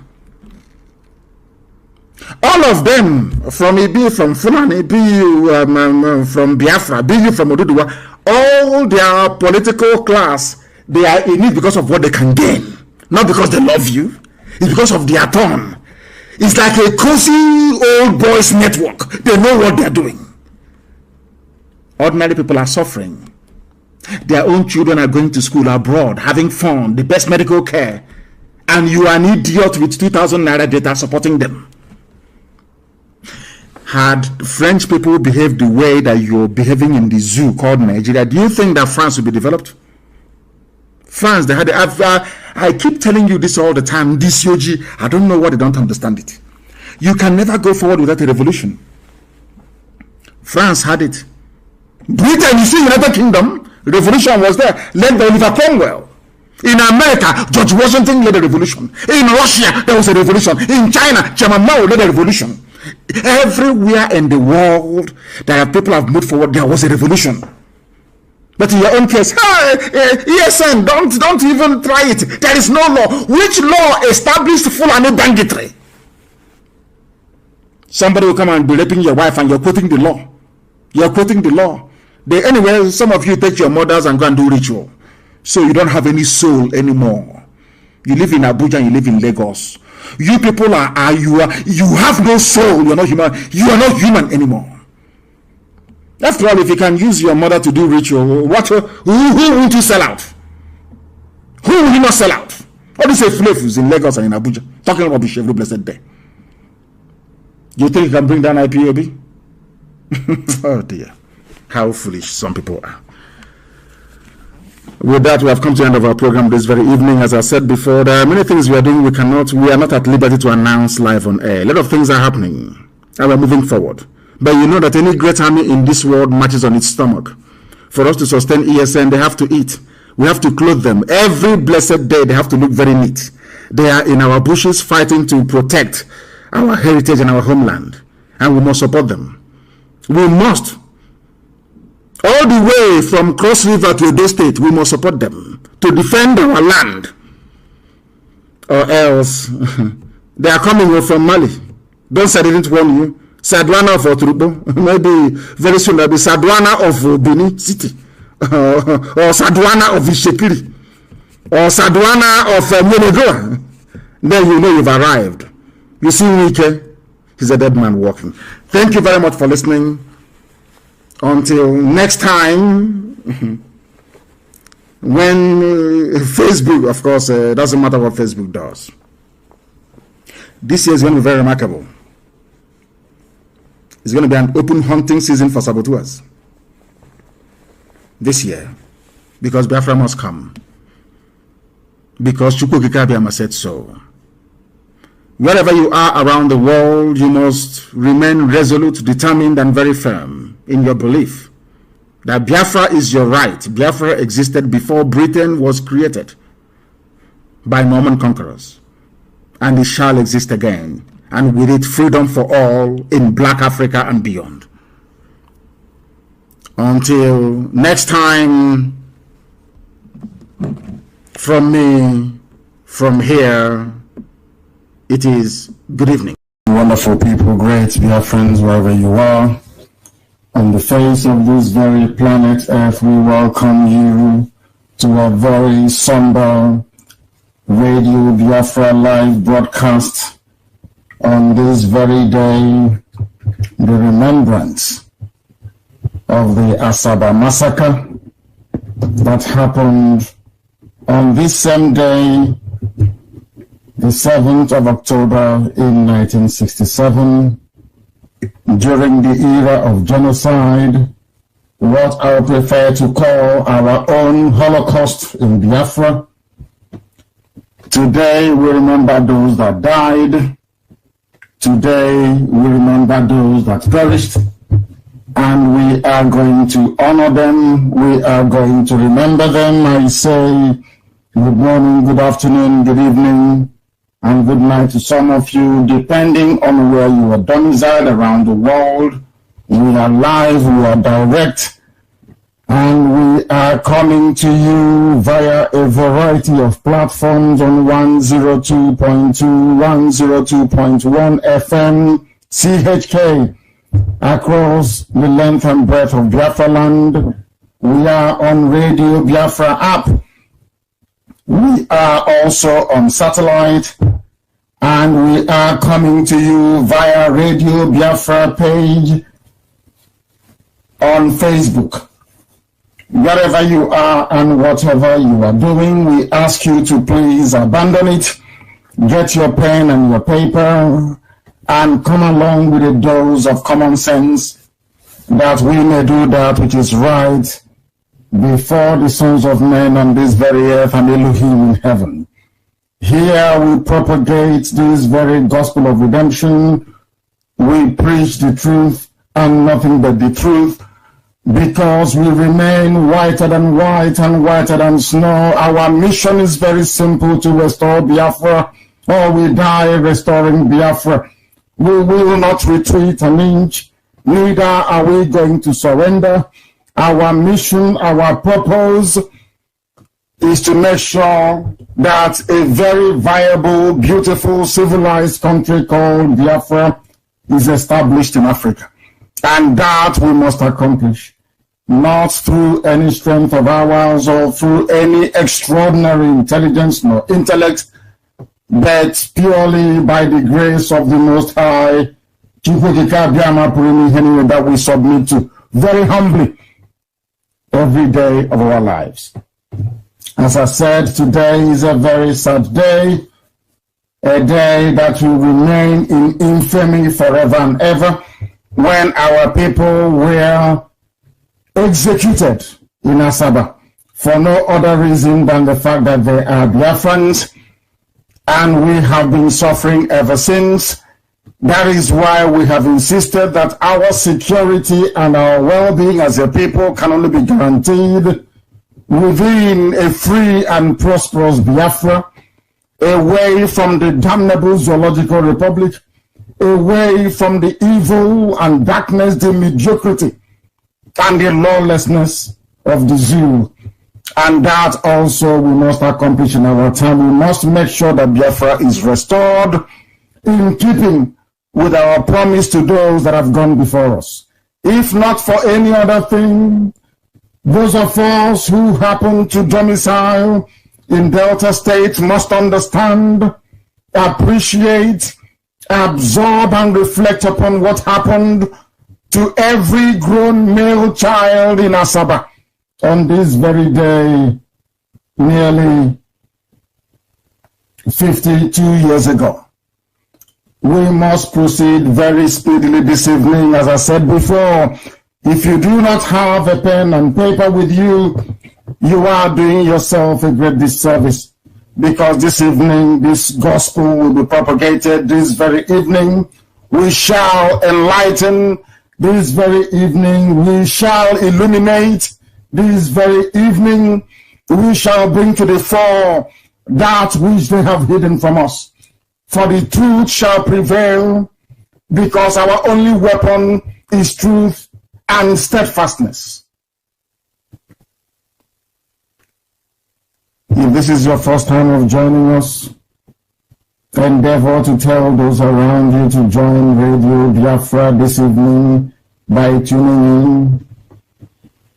Also ensure that you join the nearest IPOB family closest to you, because we are the largest movement, the largest mass movement of its kind anywhere on this very planet, dedicated to the restoration of Biafra. And that is exactly what we are going to do. My name is Nnamdi Kanu. I am the leader of the Little School of Biafra, and by the grace of Elohim, a servant of the wonderful people of Biafra, I welcome you this evening. For some of you in far-flung places like California in USA, I know it is approximately 6 minutes past, either 10 or 11 a.m., I do not know. For those of you in Japan, I think it is about the same number of minutes, about 6 past. I believe it should be 2 or 3 a.m. in Japan. The same thing with Indonesia and also in Australia and in all these places that are IPOB families. And if you're listening to us from there, please endeavor to find one and join, because here we say what we are going to do and we do what we preach. On this very hallowed platform, I welcome you, and we must pray, because this evening we have a lot to get through. The arrests are continuing. The Fulani terrorists are attacking us at a place called Izi in Ebonyi, where Dave Umahi is presiding over what I would not call an influx of Fulani jihadists, but an army of darkness intent on invading and occupying our land. As I'm speaking to you this very evening, there is very serious engagement going on in that part of the world, because they are all struggling to become the next Igbo president of the zoo. And because of that, they have to mortgage our land. Because of that, they have invited their friends to occupy our land, our farms, and our forests. And we are not going to allow that to happen. And they know it very well. And they're also getting it very hot from us. There will be no phone-in this evening, but I'm sure in the coming days I shall endeavor to make sure that each time I am on air, that you will get the opportunity to air your views and exchange ideas with me and with our listeners all over the world. We must pray this very evening. We must pray a remembrance of every family that was affected, which means every family within Asaba was affected by the massacre of nearly 52 years ago. Very, very sad indeed. It was a very dark chapter in our history. Those who say that they are Delta Igbo, perhaps this history is lost on you. Of course, they don't teach history in the schools, in the zoo. But this evening, we shall enlighten you, bring to your knowledge the things that happened that they have been hiding from all of us. If you are not Biafans in Delta, why would they line up our men in Asaba and slaughter all of them in broad daylight? The man who carried out the massacre is one Ibrahim Taiwo. Very, very sad indeed. But we must proceed, and for us to do so, we must invite the grace of the Most High to be upon us. We must do that which is right before God Almighty in heaven. Eternal Father, you created us in your own image and likeness, but sin and wickedness has warped the minds of men and throughout the damnable Zoological Republic, Nigeria. These are not the things that you created. You never created Nigeria. Nigeria is a man-made creation. That is why it will come to an end. We beseech thee this evening to give us the strength, the courage, the wisdom, and the fortitude to endure all that we have been through, all that we are passing,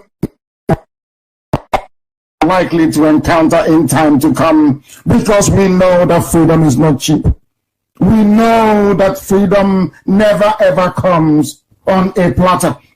We know it has to be taken. We know it needs to be fought for. And that is everything that we are doing within our powers to ensure that your will is done upon the lives of your children. The world at large is watching, but from it comes no justice. There is no justice. What we have is injustice and brutal disregard for the rights of other people to exist as only you, Elohim, intended. You, Almighty Creator, you created Biafra and placed your people within it, which our haters renamed to Asaba, was the land that you gave to your children, and in it we shall dwell for eternity. We call upon thee, Heavenly Father, on this very day, for your grace to dwell upon us, for your mercy to abide with us always. Protect all the men and women that live within Asaba on this very day. Those are our mothers that we are left without husbands. Those are our mothers that we are left without any sons. Please, Father, protect them. Those that were widowed as a result of the wickedness of the Nigerian army against those that you made in your image. Please protect them. Oh Lord, when you are excluded from the hearts of men, we become unconscionable. The inevitable result is that people suffer, and we are suffering. There is so much injustice and corruption taking place in Nigeria today, not only in the lives of individuals, but also in the corridors of power and the council rooms of many states. We pray, Elohim, that you will right all the wrongs that have been done to your children. You will right every wrong in this very world and vindicate those of us who are being treated unjustly.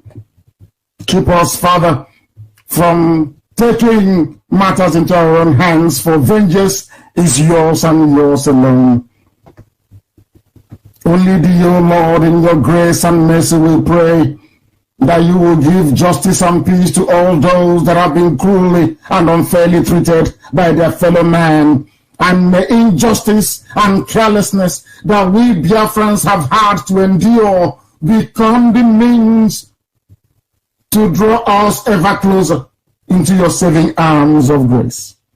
Grant us, O Elohim, a vision of your Biafra, as your love would have it, a world where the weak are protected and none will go hungry or poor, a world where the riches of your creation are shared and everyone can enjoy them, a world where different cultures and opinions can live in harmony and mutual respect, a world, a Biafra, where peace is built with justice and justice is guided by love. Give us the inspiration and courage to build it, this hallowed land of Biafra, through your grace and the blood shed in Asaba. We pray unto thee now and forevermore. He said,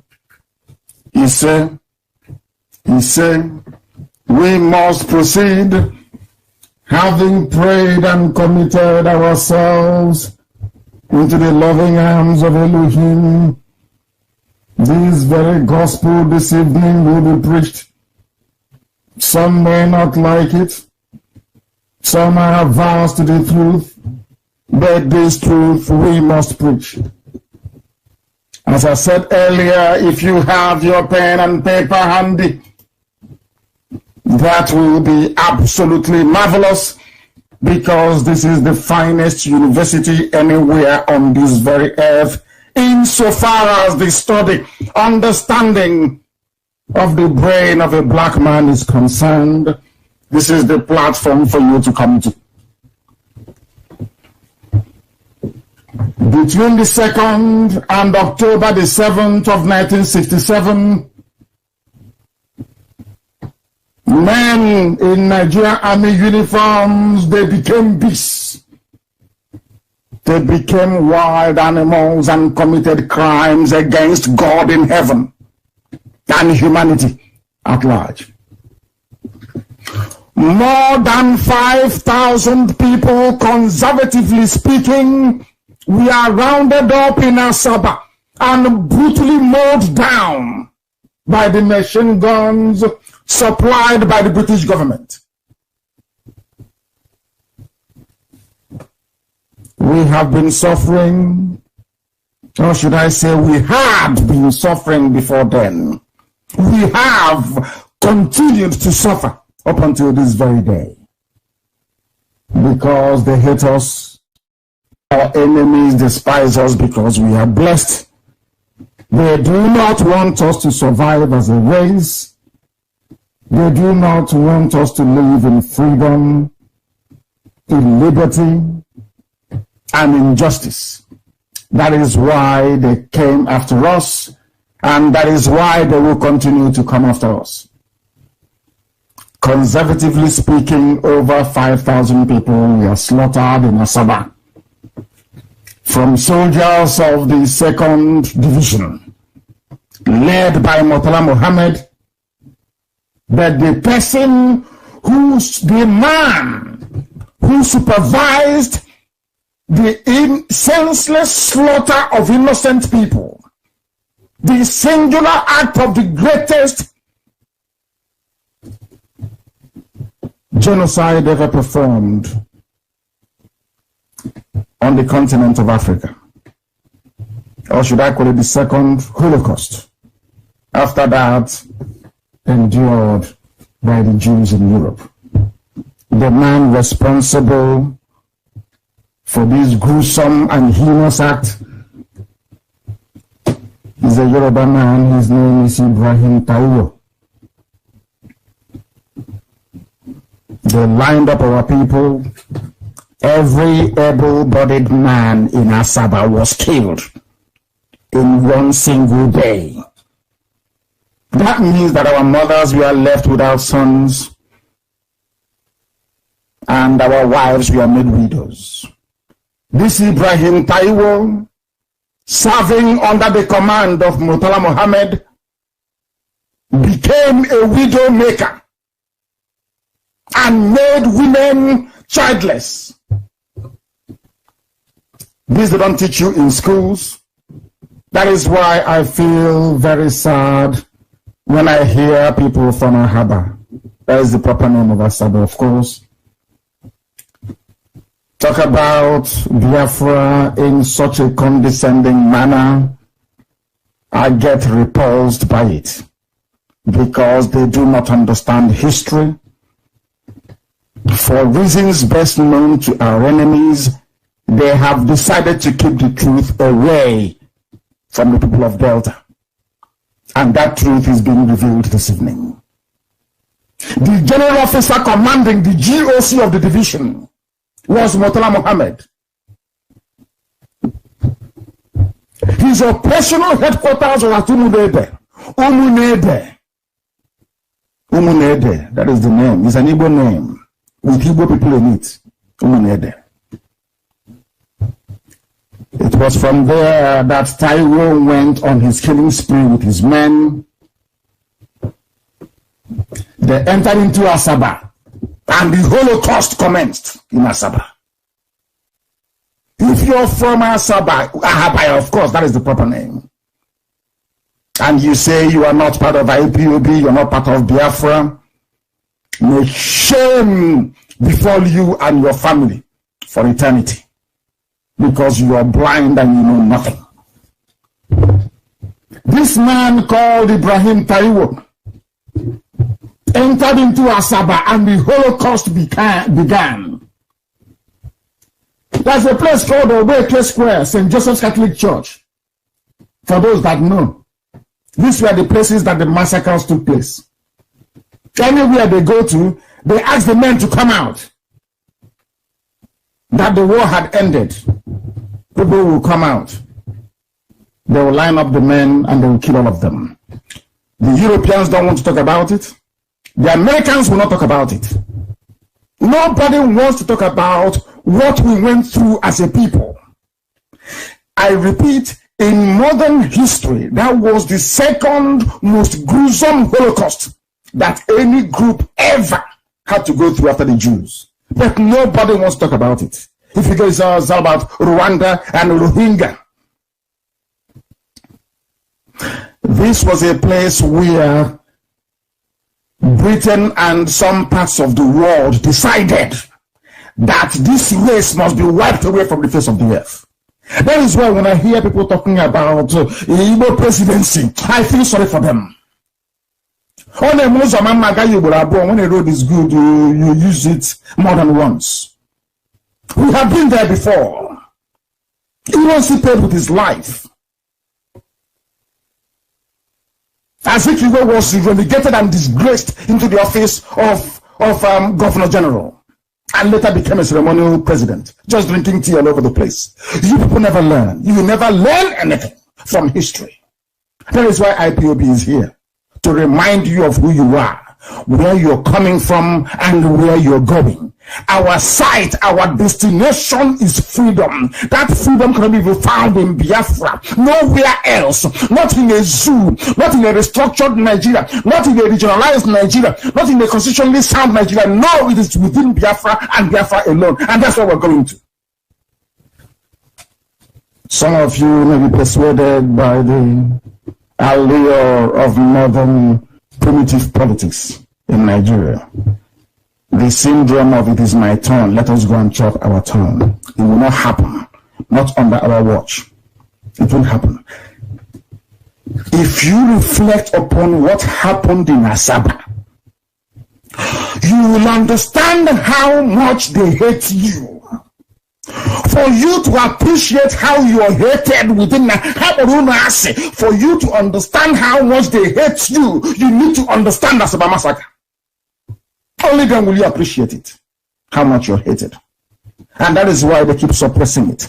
Nobody wants to talk about it. It concerns the Biafran race. It concerns the Igbo people. Why talk about it? It concerns the Efik and the Jaws. Are we not suffering? Are we not all suffering? Who is having fun? Are the Islam people having fun? The one that they call a John? Are they having fun? I'm asking. They carved us, part of us, and put us in Ondo State. Part of Ijoland is in Ondo State. Of course, they will come with us. We can't leave them.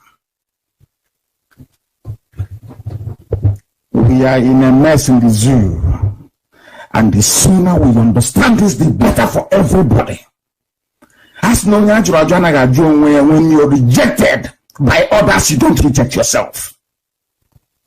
Listen to what happened in Asaba, 7th of October, 1967, for you to appreciate that from birth, from your mother's womb, you have been hated and marked for destruction. They hate you. Why do you think I hate Nigeria so passionately? Because they hate us. They want us all dead. If they can, that was their plan during the war. Our brave Biafan soldiers stopped them. They wanted to kill everybody. What Ibrahim Taiwo did in Asaba, they wanted to do everywhere. They want to kill everybody up to the age of 10, every male child. And then they will force them into the Al-Majri Islamic ways, and that will be the end of us as a people. Our soldiers said no. They kept fighting. They kept fighting until some measure of truce was negotiated, because we never surrendered. Effiong never surrendered. That is a historical fact. A truce was negotiated and instruments of surrender signed. We never capitulated in the battlefield. That is something you must understand. And this generation of IPOB is 100% more stubborn than those that fought. This is 7 and 70. And here is the reason why. They hate us. They want to kill us. If they have an opportunity, they will keep killing us. And I want everybody in Biafra land to understand this. If you're Ogoni, if you're Izon, if you're Ibibia, if you're Efik, you need to understand this. Death awaits us all in the hands of these people and our children, unless we rise up now to do something about it. I'll continue to tell you what happened. There's a place called Obeke Square, St. Joseph's Catholic Church, St. Patrick's College, a place called Cable Point. There's a place called Obe, Osawa. All these places, massacres took place of unarmed. That was where they learned it from, to kill people who are not armed. That is their specialty. That is the specialty of the Nigerian military. To kill unarmed civilians. That is what they specialize in. They have never won any war before outside. That they had the upper hand in the war against Biafra was because Britain was supporting them. Britain said nobody should supply arms to any of the parties fighting that very war. But through the back, Britain negotiated with Russia to be supplying arms to Nigeria. Meanwhile, Britain was busy enforcing blockade that led to the famine that killed millions of people. That is a historical fact. If we had level playing ground to execute that very war, there would be nothing called Nigeria today. But that is analysis for another day. Let us proceed. Families were wiped out. The family of the Ojogus lost 10 members. Mike, Joe, Chukwuji, Moses, Omoham, Sam, Simon Oliver, Naji, and many more. No one was left. They will go into a family, there will be no one left in that very family. And do you know why they were doing it? Do you know why this Yoruba man did this? Because as I told you before, just like Tinubu, the Yoruba Muslims are the worst. An average Yoruba man is a very fine, erudite, urbane, sophisticated fellow. But when you enter into Kwara State and its environs, Ilorin, you encounter Yoruba Muslims. They are the problem. This man was killing people and slaughtering everybody in Delta. Once they came in, all the way from Ebanke, Iwake, they kept killing and killing, village after village. We are wiped out completely by these people. Because Nzob is from Panama. Nzob is from Delta State. So how dare Nzob kill Ahmadu Bello, Sadwana. A Yoruba man was now fighting a Fulani war for them.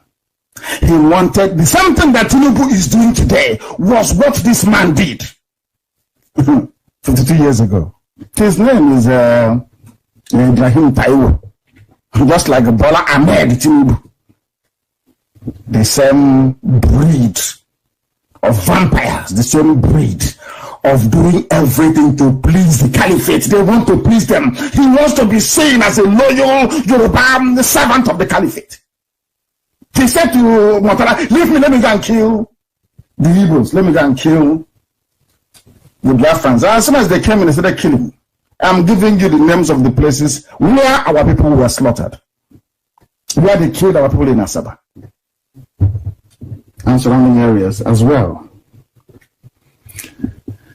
Even the Okonji or Walafa, it is too much. The names are here. I'm telling you, I don't know. It's just terrible. It's just terrible. I'm telling you. Even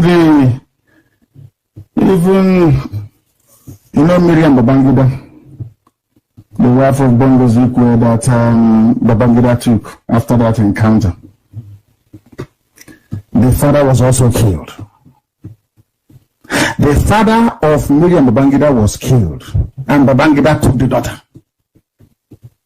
That's how bad it is. The same thing that Omari and the governors are doing today, giving them the unfettered access into our land.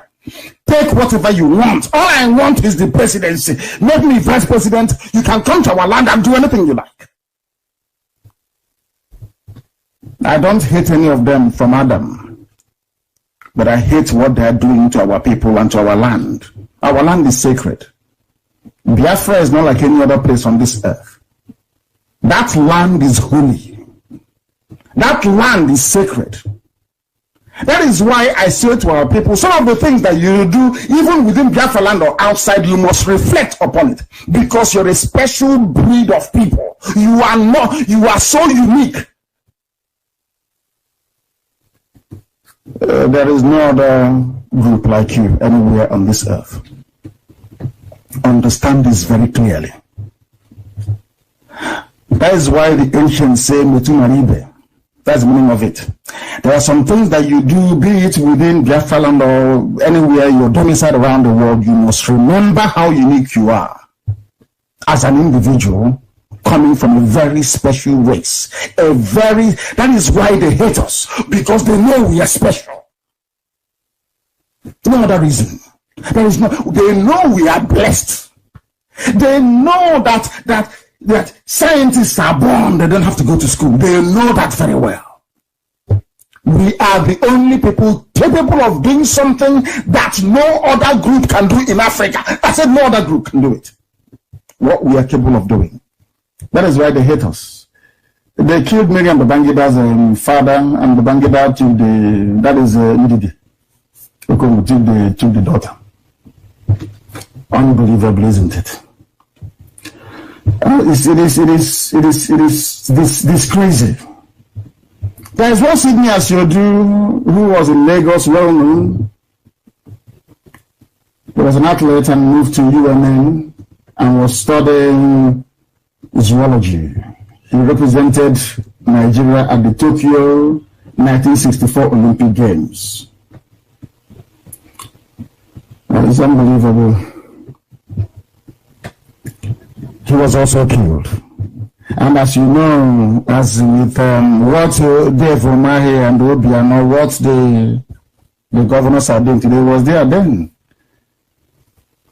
He had an elder brother, his name is Philip Asiodu.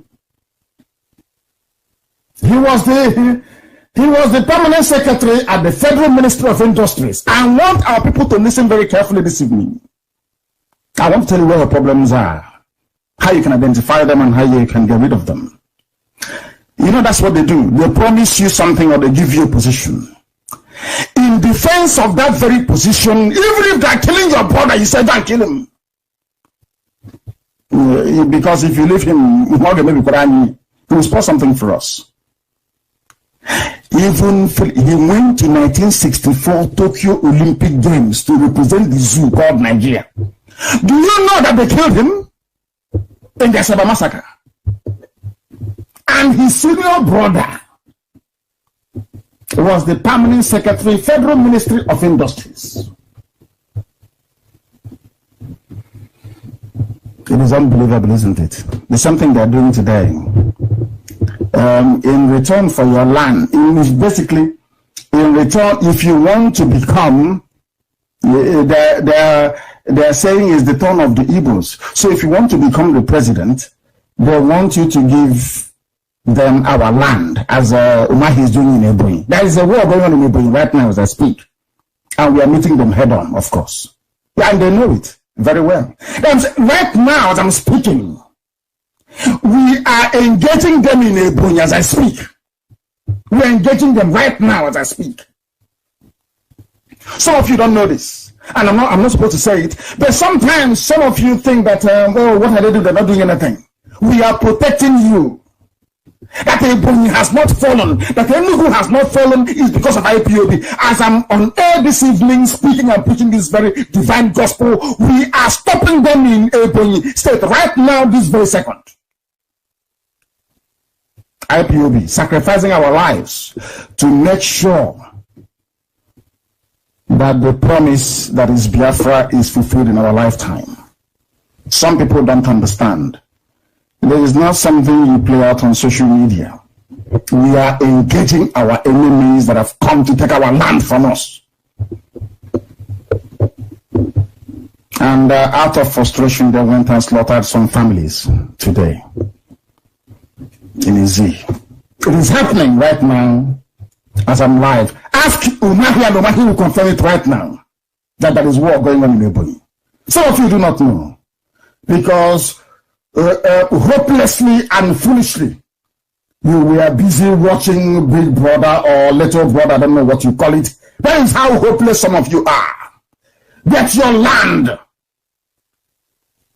is being ravaged. We are being overwhelmed, so to speak. People don't know what IPOB stands for. They don't know what it means. They think we have come to joke and to play. We have come to defend our land. We have come to restore Biafra. Or we die restoring Biafra. There is no two ways about it. Our people were killed, slaughtered, maimed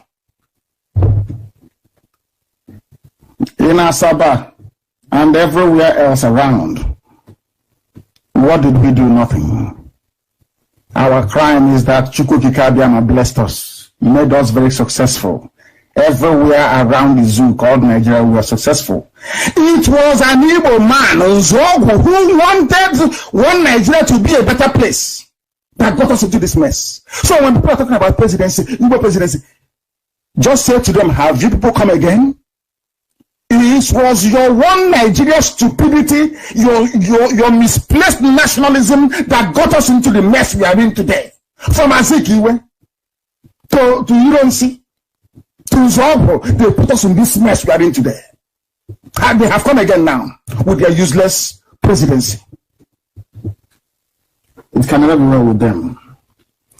It is very, very strange, but that was what happened. A lot of people perished. A lot perished and died in Asaba because that was how our enemies wanted it.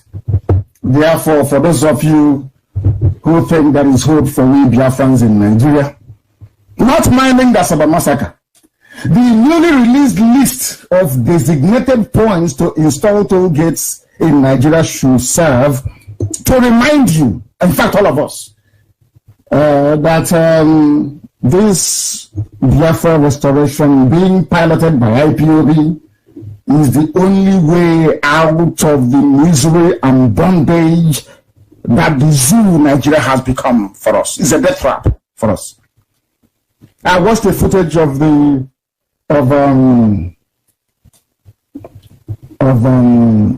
Anambra, I think it was a road the other day. It was raining. It felt like River Niger in full flow. I bet you that if anyone were to step into that very fast-moving surface water, they'll be swept away. That's Anambra State. But some of you support the governor of the state. That is one thing that is seriously distressing me. That we are now becoming like Halamajiri. We now celebrate mediocrity and criminality because you're getting something from the master's table. The same thing that the Fulanis did to them, they're now doing to us. And some of you foolishly are falling for it. But not IPOB, thankfully. Before I delve more into the substance of what the remaining part of what we have to bring this evening, I must remind those of you, listen carefully. Let me repeat, I must remind those of you clamoring for Igbo presidency that you are wasting your time. IPOB is dedicated to the restoration of Biafra, and no amount of idle gossip or paid advertorial by sycophantic praise singers, or should I say inconsequential political errand boys, will detract IPOB from our march to freedom. It doesn't matter how many journalists you pay 4,600 naira to be writing press statement for you. It's inconsequential. We are not being moved. We want Biafra, not presidency. Understand this very clearly. Remember what I said before. It was the pursuit of this. I am an Igbo man. I want to put us into the mess we are in today. I have said it before. From Azikiwe to Ironsi to Zobo, it was their desire to make Nigeria a better place for everybody that got us into these messes that led to the Asaba massacre of 52 years ago. The world is watching. If we step into this presidential nonsense, we have lost every right to speak about Biafra in the terms we are doing at the moment. Understand that very clearly. All those errand boys cannot stop us or detract us from our march to freedom. This 4-year cycle of is our turn, misplaced optimism, is not for IPOB. No. We have listened to our people. I don't know when they said we should go and vote out Jubril. And I warned them that your PVCs, they have come again. Oh. That case is still in court. They have come again with their new program of Igbo presidency. There's always a new program. Always to keep you busy. So you will notice that you don't have any hospitals. You don't have any schools. You don't have any roads. Nothing is functioning. Nothing is working. All your eye is now fixated on 2099. Then you get an Igbo president. And then what happens after that? Do you see how foolish people are? Then what happens after that? So if the idiot goes to Asarok, he would be sharing money door to door every blessed day. Is that what you think? Are you that foolish? People are queuing up for visas to USA, to Europe, to UK, to Japan, to God knows where else. The president or prime minister of these countries that you're struggling to go to, are they from your village? What matters is the policies, not the individual. Not where they come from. You are struggling to go to America. Are you related to Trump? Are you from his village? Does he know who you are? Do you see how foolish we black Africans are? So somebody's from your and then so bloody what? Okay, Zibas is from Umba. But the police are in Umba burning down houses. Do you understand what I'm saying? He's from Umba. If this nonsense of it is our turn, let it be our man. If it is true, or to hold true, how come Okezikpe is from Umba? And in his village, the police are there arresting people, burning down houses. The army are abducting and killing people. But he's the governor of the state. So do you think that if an Igbo man becomes president of Nigeria, somehow your life will be better? No, it's only for them and their praise singers. That's all. And then you will come back to square zero, talking the same nonsense over again after another 8 years. You people must be sick in the brain. Not for IPOB. So I am sounding this note of warning in advance. In advance. Of course, our hope and fervent prayer is that Biafra will be here before then. We must continue. The 4-year cycle of misplaced optimism is not for IPOB.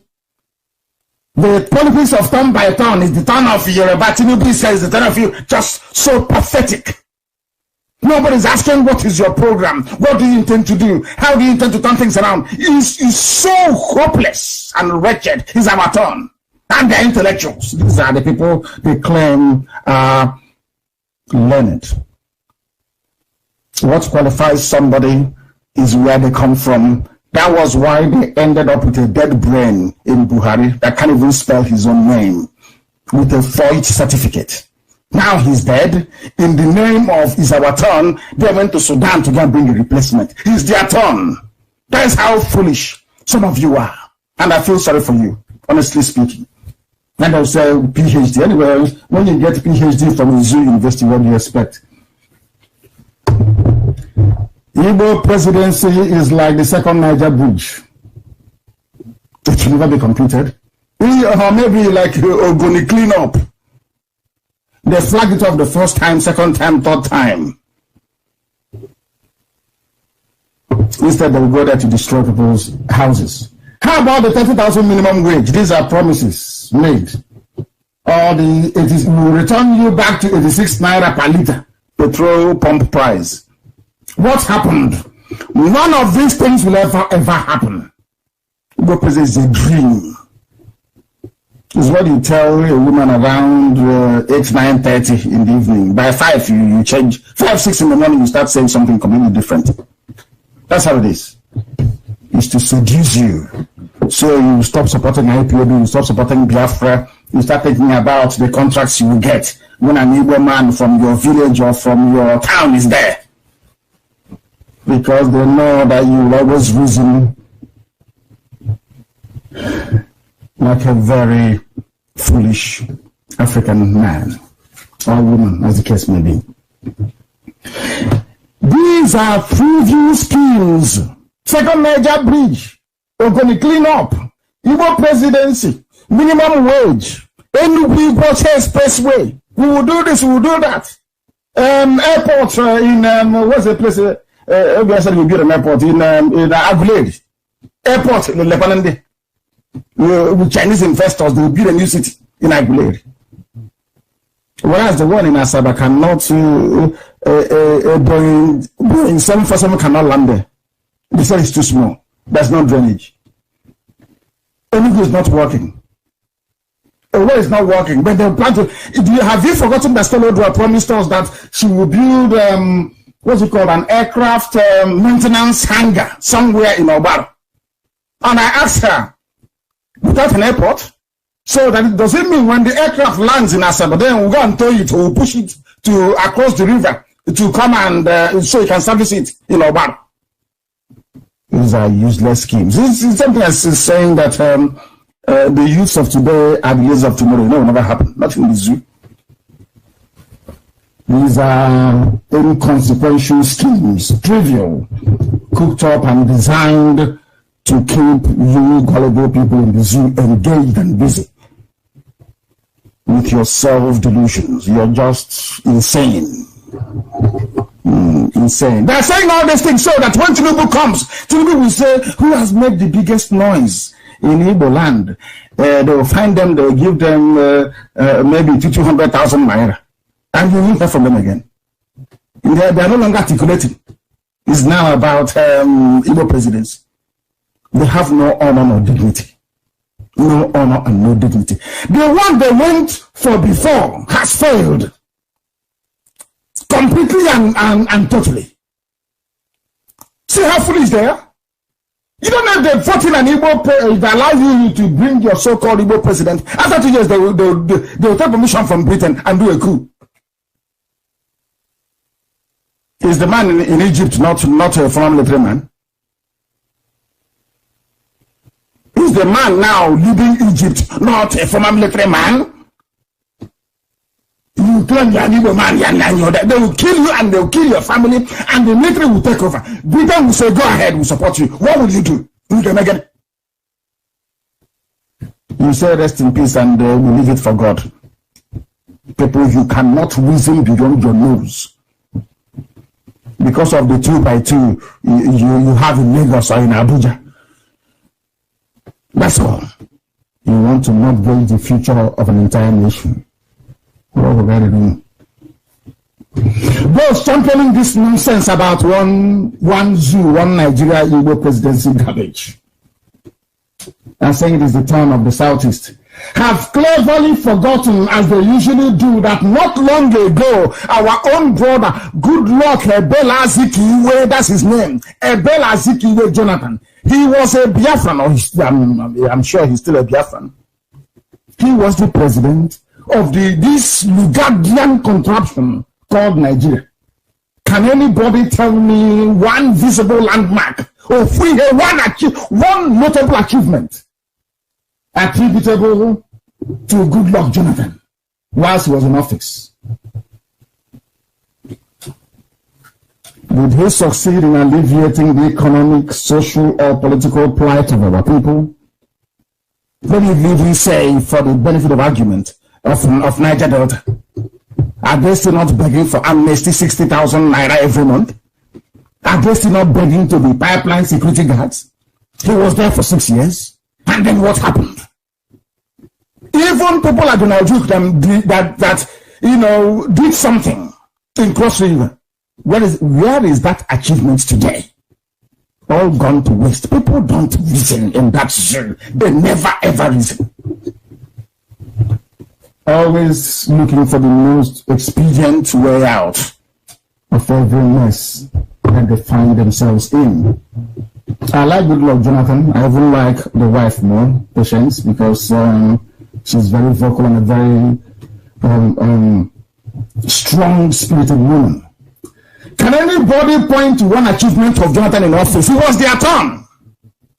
So they say, he's a Biafran. What was his achievement? Ordinary Igbo, which he awarded, was not through the money. Under Jonathan, second Niger bridge was not built, and you expect a Fulani man to build it for you. Unbelievable. Nothing happened. Niger bridge was not built under Jonathan. Enugu-Igbocha expressway was not built. No new industries, no decent public housing, not even common water, drinking water to pipe it to people's homes. Impossible for them to do.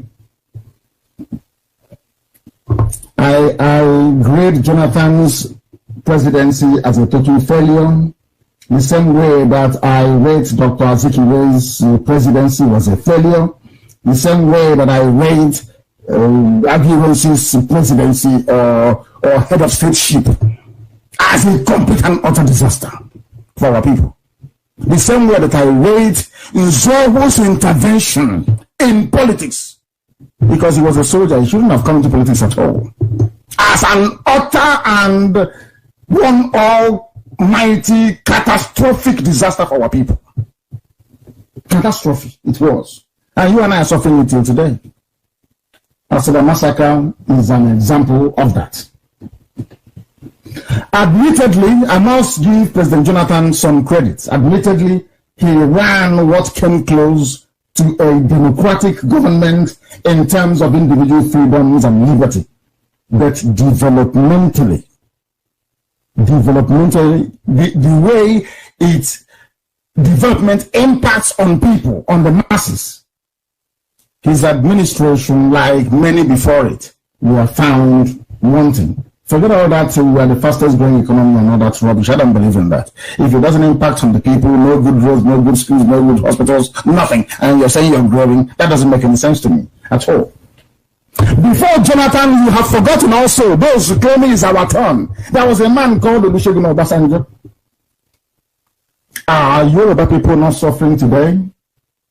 If having a Yoruba man as a president meant that their lives will somehow improve, why do we have brave men like Showore campaigning for a structural change in Nigeria, calling for a revolution now? Is he not a Yoruba man? And did he not witness a Yoruba presidency? This is for those clamoring for Igbo presidency, thinking we will bring a much needed change in their lives. Look at the pitiful backward northern Nigeria with their almost illiterate quota judges and professors. What has become of their lives today?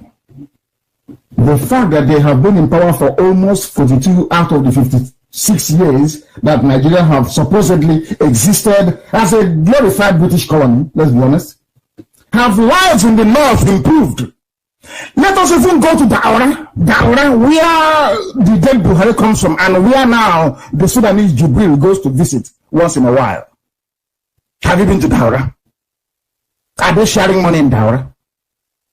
Are they happy with this buffoon that is there, the Sudanese, governing in the name of their brother, Buhari? The answer is no. So all this nonsense about Igbo presidency, it makes me sick. Very sick. Is to correct the equity. These are the idiots running to America, running to Europe to go and buy houses where things are happening. So why don't you say, oh, I won't have any house in America, I'll have no house in Europe? Because the person, their prime minister or their president is not from my village. It's not our turn. In Daura, you have more people in Daura than in the whole of Anambra put together. You don't know that? In fact, of course, we have no poor people. We are hard-working people. I'm very sorry to have made a comparison anyway, because there are no basis for comparison. We work very hard because we are blessed. We don't go about on the street begging people for handouts to survive, as they do. They do by the Allah. We do that nonsense. We don't, because we are hardworking, because we are blessed. Everybody has something they are doing. Everybody, I say, they have something they're doing. So having a president from Daura have not suddenly transformed their fortunes and have all become millionaires overnight. No, it doesn't work that way. So let's stop this nonsense about Igbo president and talk about our freedom, which is Biafra, which is the only thing that should matter to us anyway. Assuming that we are serious about improving our plight in the zoo called Nigeria. Those in the north, are they not being ravaged? Because the type of diseases you have in the north, I've never seen it anywhere else before. Chronic poverty, alamajiri everywhere, banditry, lawlessness, and corruption. Don't they have all these issues in the north more than any other part of the zoo? Where do they have IDP camps? Is it not in the north? Are they not the president? Are they not the chief of army staff, chief of secretary to the state, chief of staff to the president, air force chief, every security arm? Are they not the ones in charge? But they are on the streets begging for food. Stop all this nonsense about it's our turn. It's the turn of our people. Why don't we do that? Is for lazy people. Lazy people. People have been brainwashed into believing that having the presidency will somehow make your life better. That is nonsense. There are more Fulani people in IDP camps than when Jonathan, who is not a Fulani man, was in power. There are more people now in IDP camps than when Jonathan was there. But supposedly, Jubil is there on behalf of the Fulani man. Are their lives any better? The answer is no. That is why we must reason. That is the essence of this broadcast this evening, so that we can at least be able to reason. We were told this lie before that things will get better when you get to the town of your village. But what we get is the exact opposite.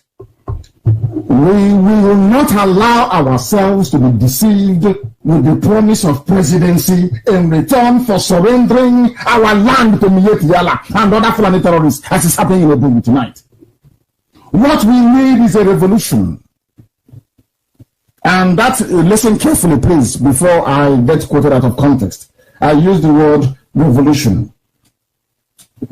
Our revolution is freedom for Biafra. Relentless pursuit of our freedom. People talk about Igbo presidency as if it will solve any of our problems. Is it not the same politicians that pocketed the money that was meant to for the reconstruction of Enugu-Iguacha Expressway that will be in charge? Is it not the same people? Is it not the same politicians you have now that Enugu-Onitsha road is not passable? Is it not the same crop of people? Are you going to get somebody from the moon to come and be this Igbo president? It's from the same group of criminals. The same group of criminals, the same. They launder their image, they pay journalists and they write nonsense, the best governor, the this and that and that. You all know you're deceiving yourselves. That is why when you go back home, you are still faced with the same problem that you had. That mosquito will still be there waiting for you to come back. So it can give you malaria. The mosquito won't go away. You don't know? Because even if you kill it by spraying insecticide, there are many more, breeding in the nearest filthy, stagnant water. They will come in the evening. Who told you that you get rid of mosquitoes by using insecticide? Of course not. You live in a clean environment if you want it to go. That's the only remedy. Or else new ones will come in, more aggressive ones will come in the evening. It's pure common sense. But I'm sure it's in short supply in Africa. But we're here, we give it to you in abundance. It is a lie that presidency will improve you. We will not allow ourselves to be deceived. They are taking our land. They go to Obiano, they say to Obiano, you know what, we've been looking around, it's the turn of the Igbos. You stand a very good chance. Meanwhile, include Miyetti Yala in your government, and he will include them. And they're there. And he opened his mouth and said, Miyetti Yala is in my government. The same promise they made to the state governor. You're good to us, it's your turn. He said, but what do you want? Is give us his Z. We'll take it, and then you'll be the president. And they go to Abia and they tell that bumbling buffoon, you'll be the president. So when we go to your village and we're burning down people's houses and destroying their businesses and arresting everybody, don't say anything. And you'll be clapping and jumping up and down. Oh, it's my turn. Oh, yes, we have. Especially abundantly in the politicians. It's destructive selfishness. As long as they are okay with their families, the rest of it can go to hell. They don't give a damn. But some of you stupidly, as I must commend our coordinator in Texas, that confronted those fools planning to invite Obiano to come to America. All their years in America, they've learned nothing. Is to invite a criminal so they can steal money belonging to the masses to bring to America so all of you can drink Hennessy and share it. Incredible. What we need is a revolution. Ours is freedom. Ours is freedom, because the same criminals who will go in there, these bunch of cowardly Fulani slaves you have in government houses in the east, encouraging Miyetti Yala, a terrorist group, to be raping our mothers. They are the ones you are going to vote for as your president, isn't it? The idea of Igbo presidency is a Trojan horse, and they want to use it to dropping our agitation. But I wish to inform them that we won't retreat nor surrender. If you wish to continue being a slave in the zoo called Nigeria, that's entirely up to you and your useless Igbo presidency. But as for this IPOB which I lead, our destination is Biafra. Well, anyhow they wanted to give it to them. We are going towards Biafra. You either come with us or you relocate to the north and go and stay with them there in Mugawasa. The time now is 3 minutes past 8 p.m. and 3 minutes past the top of the hour, wherever you are. This is Radio Biafra. We are live and we are direct, of course, on this very somber day. Remember those massacred in Asaba exactly 52 years ago. And also dealing with this very nonsensical issue of Igbo presidency. It is a Trojan horse, and they cannot bribe us. If you want to, or if you wish to continue being a slave in Nigeria, that's entirely up to you and the Igbo presidency. We are not going anywhere. Those clamoring for presidency as a means of enriching themselves and their families should instead submit themselves to, or their ideas to a referendum, so that this issue of presidency versus Biafra will be resolved once and for all time. The notion that having an Igbo president will resolve the mess we are in as a people in the zoo is the most idiotic and ill-conceived notion of politics ever to come out of Nigeria. We are not, by we I mean IPOB, we are not interested in your Nigerian presidency. All we want is Biafra. Those campaigning for Igbo presidency are doing so for their own selfish reasons, as simple as that. It can't solve anything. Are you more intelligent than Zeke? Look at all the idiots clamoring for presidency. Ask yourself this question. Are you more intelligent than Nnamdi Azikiwe? If Nnamdi Azikiwe could not change Nigeria or Nigerians in the north to be able to reason like human beings, who are you to confuse them? Who are you?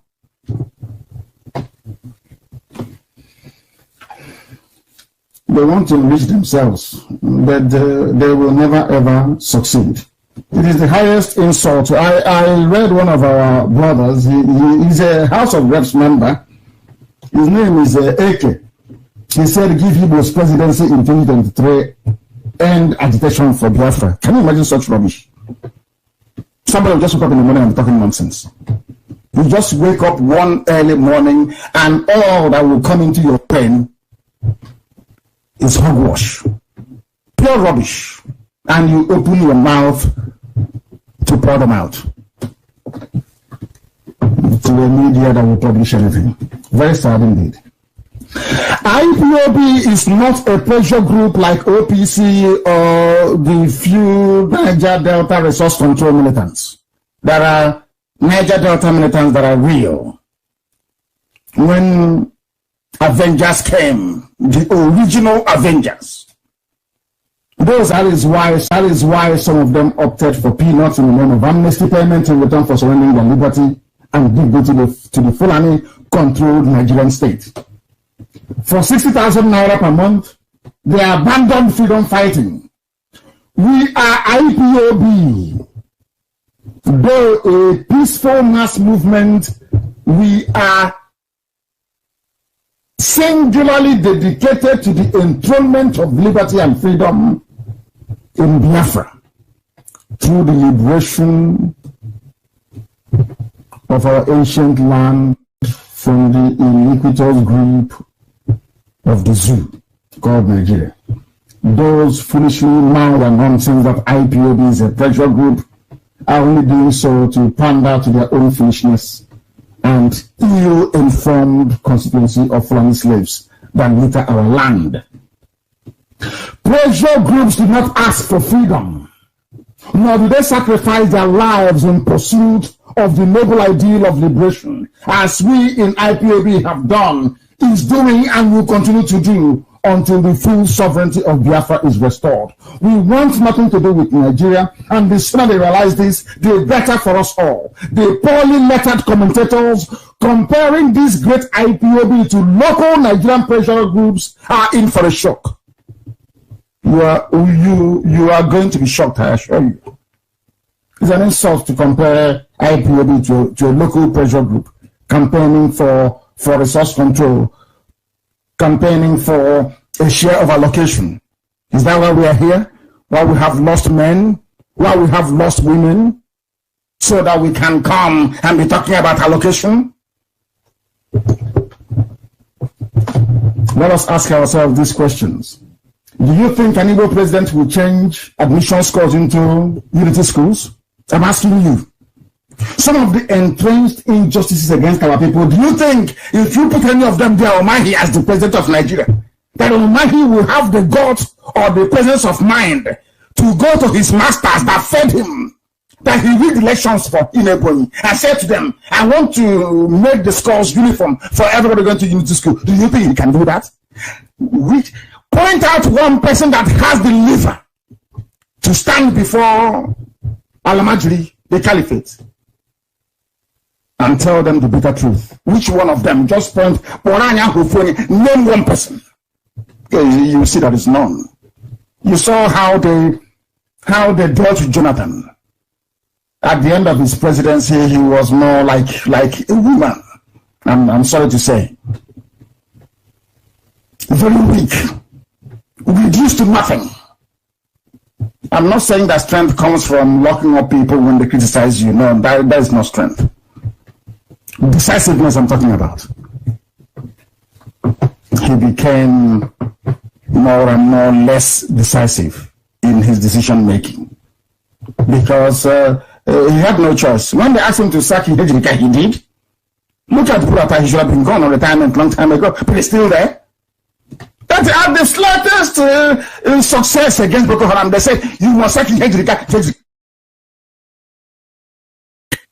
Goading all of you, go after IPOB, this thing IPOB is doing. But these you are the same people defending Boko Haram when Hejrika was giving them hell. But some of you don't reason. If you don't have the mettle to stand up and defend your rights, how can you go to Asarok and face Al-Majri everywhere? They're everywhere. By the time they pay Yoruba media to start writing against your government, you collapse overnight and they'll take over. And they'll say we had to take over to stop things from getting out of hand. And Britain will say, go ahead and do it. Then you see the pictures of, let me ask you this. How many times have any British dignitary come to Biafra land? They always go to the north. All of them go to the north. Do you know why? They have an understanding with them. Because they are the house niggers. They are the house niggers. It's like Britain is the manufacturer of hard drugs and the distributors. The local street gang. That's who they are. They are nothing. That's why they don't go to school. They know nothing. And that's why they are the favorite. You see? So they should stop all that nonsense. Do you think any of these cowards can go and tell them to scrap the quota system they have? The same quota system that produced Ibrahim Tanko, the Chief Justice of the Aeroplane Turner, the Chief Justice of the Zoo. Do you think an Igbo president, who, by the way, in fact, will inevitably emerge from this pool of the slaves having, we will be any day we make that stupid mistake, we will be the ones in danger. Look at their antecedents in office. Look at the way they behave. How many of them have stood up in the house, from Abariba, of course, to challenge the North? And even when Abariba did, they invited him and locked him up at DSS. Obasanjo was there, in case you have forgotten. Obasanjo was a military man and ex-head of state before he became a civilian president. Yes, they caged him until he knelt down in front of Atiku to beg. So you don't know that? Somebody as powerful as Obasanjo is, they caged him. He had to kneel down to beg Atiku before he was released. You're telling me that somebody like Omahi can go there and survive for 3 weeks? You are dreaming, or you don't know what politics is all about, especially in the zoo. We are not succumbing to this nonsensical Igbo presidency. What we want is Biafra in a democracy that will cherish the will of the people, the way we were taught that democracy ought to be. In Africa, it is the will of those willing to pull the trigger that prevails. Do you know that no African country practices true democracy? None, not even South Africa. There is not one African country that practices pure or true democracy. None. Biafra will be the first. They will learn from us. We have a lot to teach Africa, I assure you. Our will as a people is that we want Biafra, nothing more, nothing less. These Quislings know that our blessed land of Biafra is crying out for freedom, and IPOB have done a lot of work, by the grace of God, of course, to unite our people under this singular purpose. The intention of those campaigning for Igbo presidency are the one Nigeria element in our midst.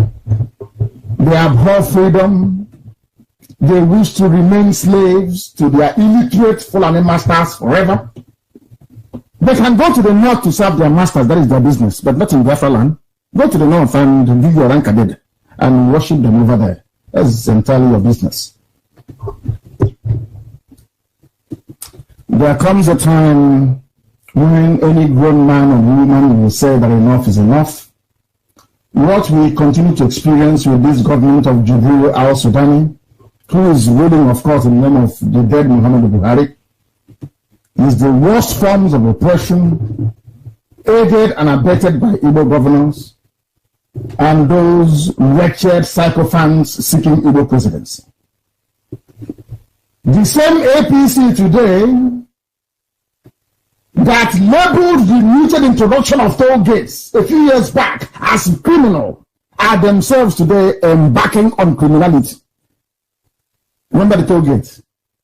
This is to remind those of you clamoring for Igbo presidency. And I'm sorry I've had to dwell on this evening. I need to put this very matter to bed.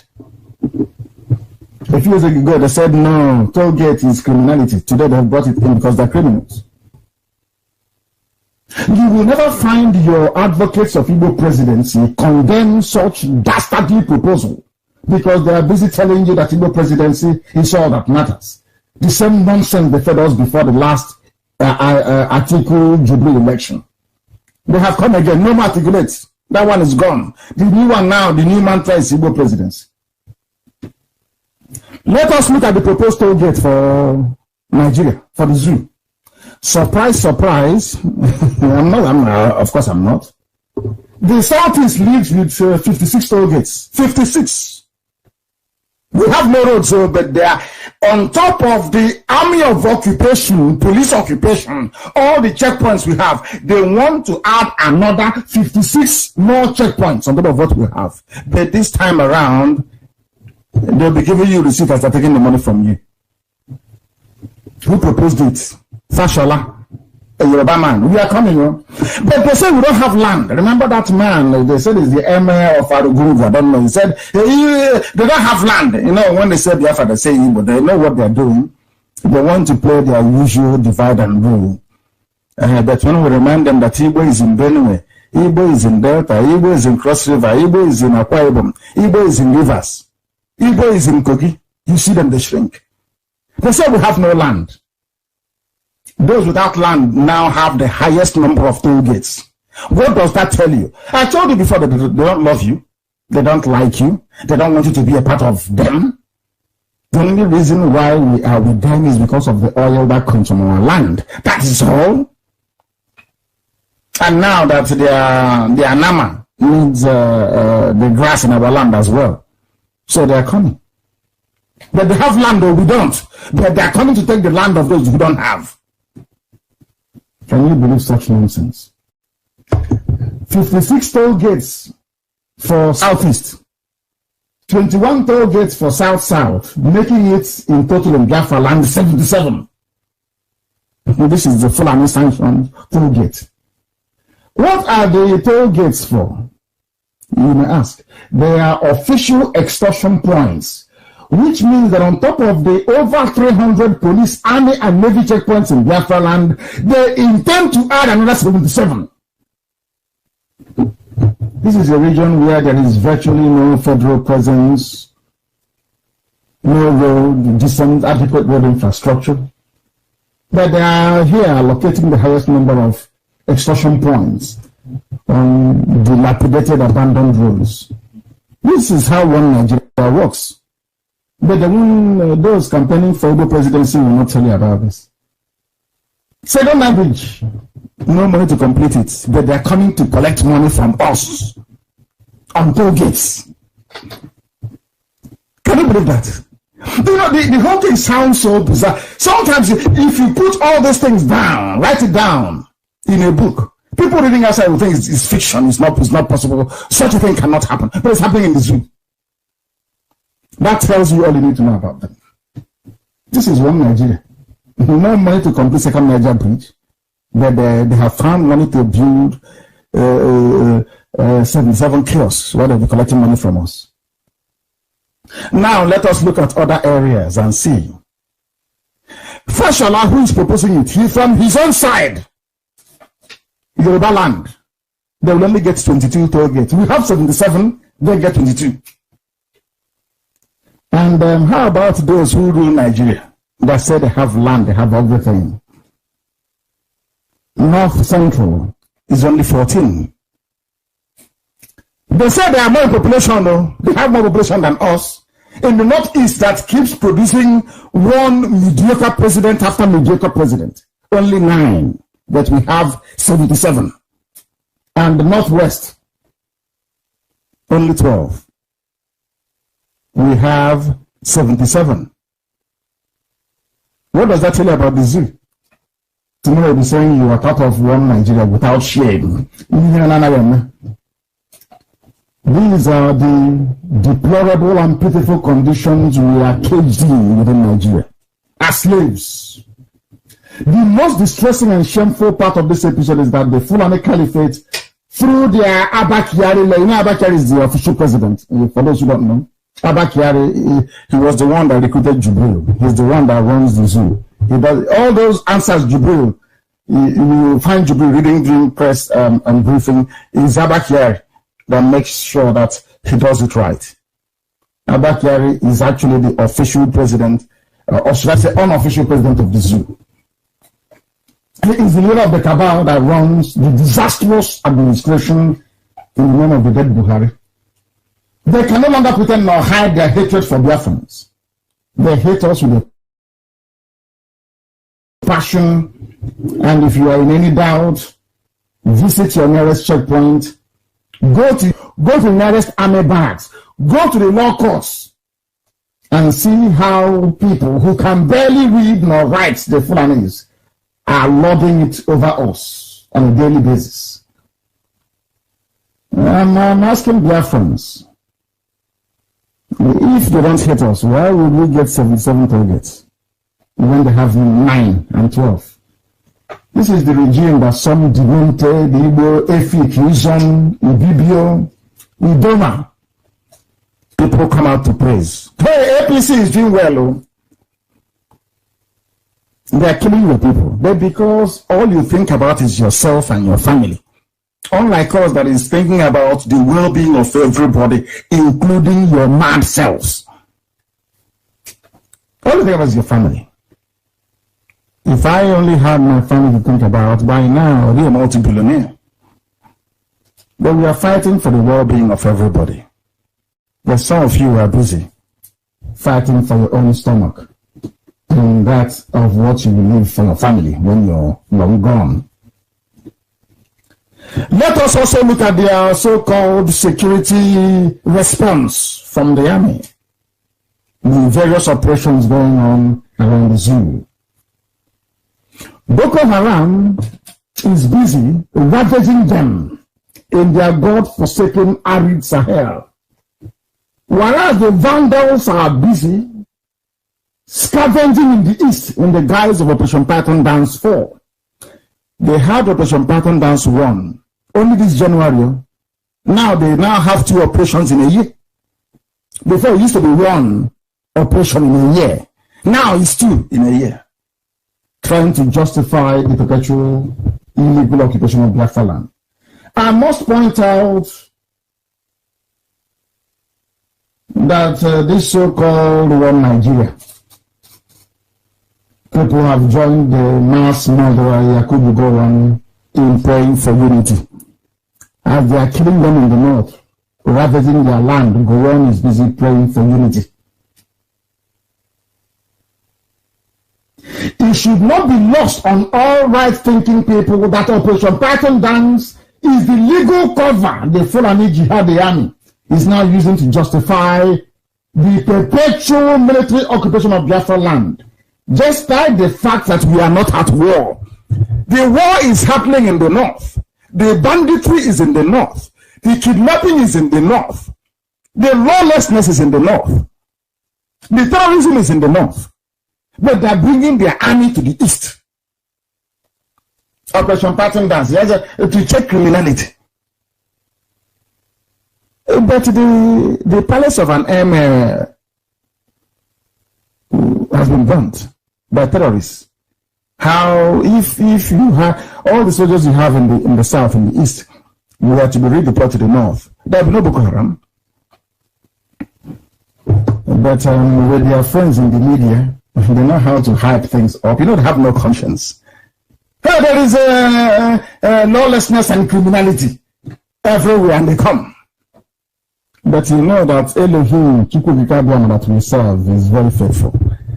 The more they're running around like headless chicken in the east, Boko Haram is gaining ground in the north. So they'll have no homes to go back to. Those who launched the so-called Operation Python Dance for to aid the advance of Fulani, that is what they're doing. The only reason why you have this is to aid Fulani advance their militia, the Yetiala terrorists, to help them to advance into our land and take it over. Because once we confront them, they go and call them from their backs. They will come and defend them. Some of you don't know that that's what has been happening. When I read some comments on social media, I laugh. Ignorance is a disease, honestly. Some of you don't know what IPOB is doing. Without IPOB, you would have been gone. By now, you'll be singing Babi Allah somewhere. You'll be gone. Then we'll continue to do our work because that's what Chukwu Kikabiama asked us to do. I want to ask Buratai the following questions. It's very, very important. What was the outcome of Operation Python Dance 1, 2, 3? What was the outcome? What lessons did you learn? Who are the people responsible for the supposed insecurity in the country, which you periodically deploy your murderers in uniform to curtail? Once in a while, they say there's insecurity everywhere. Who are the people causing the insecurity? Is it not your fellow Fulani terrorists and bandits? They're the ones going into farmlands and raping women, kidnapping people for ransom. And you bring soldiers into our land. I don't understand it. I just don't. Is there any part of Biafra land that is suffering from the menace of insurgency? The way the supposedly peaceful north is menaced by lawlessness from his fellow Fulani men. I'm asking Bratai a question. Is there any part of the British Zoo called Nigeria that is suffering from insecurity, if not the north? I mean, they call Arawa North, and I don't mean Middle Belt. They call Arawa North. Are they not the ones suffering insecurity? Are they not the ones in IDP camps? Why therefore have Buratai focused his devilish attention on the east? I want to ask Buratai, since he's a general, he claims he's a general. No doubt another certificate forging, cannot read, cannot spell, cannot write general from the north, because it's all quota. They have a quota. I want to ask him if he knows the duties of a soldier in peacetime. Is the army of a country supposedly primed to fend off external aggression or to fight perceived enemies? What is their job? What is the job of the army? Is it to fight external aggressors or to fight people from within? Or to fight people within? What is the job of the army in any country of the world? You know, when Buratai says we are doing this to check security, people laugh because you're Africans, you don't reason very well. You are in a democracy. The army is there. The reason why an army exists, the reason why Britain brought a standing army to the zoo is so they can have fertile ground to take people when they have wars elsewhere. After independence, the essence of an army is to defend Nigeria against anybody seeking to attack Nigeria from outside. That is the meaning of an army. To defend against external aggression. Then you deploy army on the streets all the time to intimidate, because they don't understand what democracy is. So Fulani man don't know what democracy is. They're feudalists. They have feudal lords. They do rank a day. They have an army. They go and lie on the floor in front of him, begging him for Fulani money to drink. That's their nature. That is their life. We are not like that. We are Republicans. All men and women, I hasten to add, are born equal before God and before the laws of the land. Not so in the North. We can't be in the same country with them. It's not possible. Chalk and cheese don't mix. That is why they're bringing the army, because they don't understand how to deal with people in a democracy. So that's why any little thing they bring their army. And that is why there is lawlessness in the North. They don't understand what it means to militarize a civil society. They are now reaping the benefits in the North. And you see what will happen to them. Why is the army being used to kill innocent civilians? Why? And I don't blame them. I blame the Southeast governors. They are the I don't know. Those people are evil. Very, very evil, I tell you. More evil than you can imagine. And everything I say comes to pass. When it happens, I'll tell you I told you so. Don't wonder about their PVC. What happened? They didn't listen. They say you register to vote. With Fulani INEC chairman. Yeah. And finally, I want to ask Buratai, since the bulk of the Nigerian army is in the south, arresting unarmed innocent civilians and helping Mietiala to consolidate their territorial gains, what are those defending the north? Who are they defending the north? Who is fighting Boko Haram? If all the army is in the south, who is fighting Boko Haram in the north? Because if you were in the north, the MS palace wouldn't have been burnt down. I'm sure you know that. I'm also sure that some of us have come across the headline, Boko Haram insurgents attack the community, set MS palace ablaze. It's everywhere. Every year, anti-insurgency, move the generals to Borno, do this and do that. Boko Haram have continued to wreak havoc. They buy them cars, they put them in the army, they give them everything they want. They're still fighting. But IPOB, we've not carried any arms, we've not killed anyone. Your own governors are conniving with them. Kill them, burn their houses. I can't begin to understand this. I don't understand it. And one day, Mazi will pay. And the day he pays, some of you you go to social media and you'll be writing nonsense as usual. And we will say we told it will happen.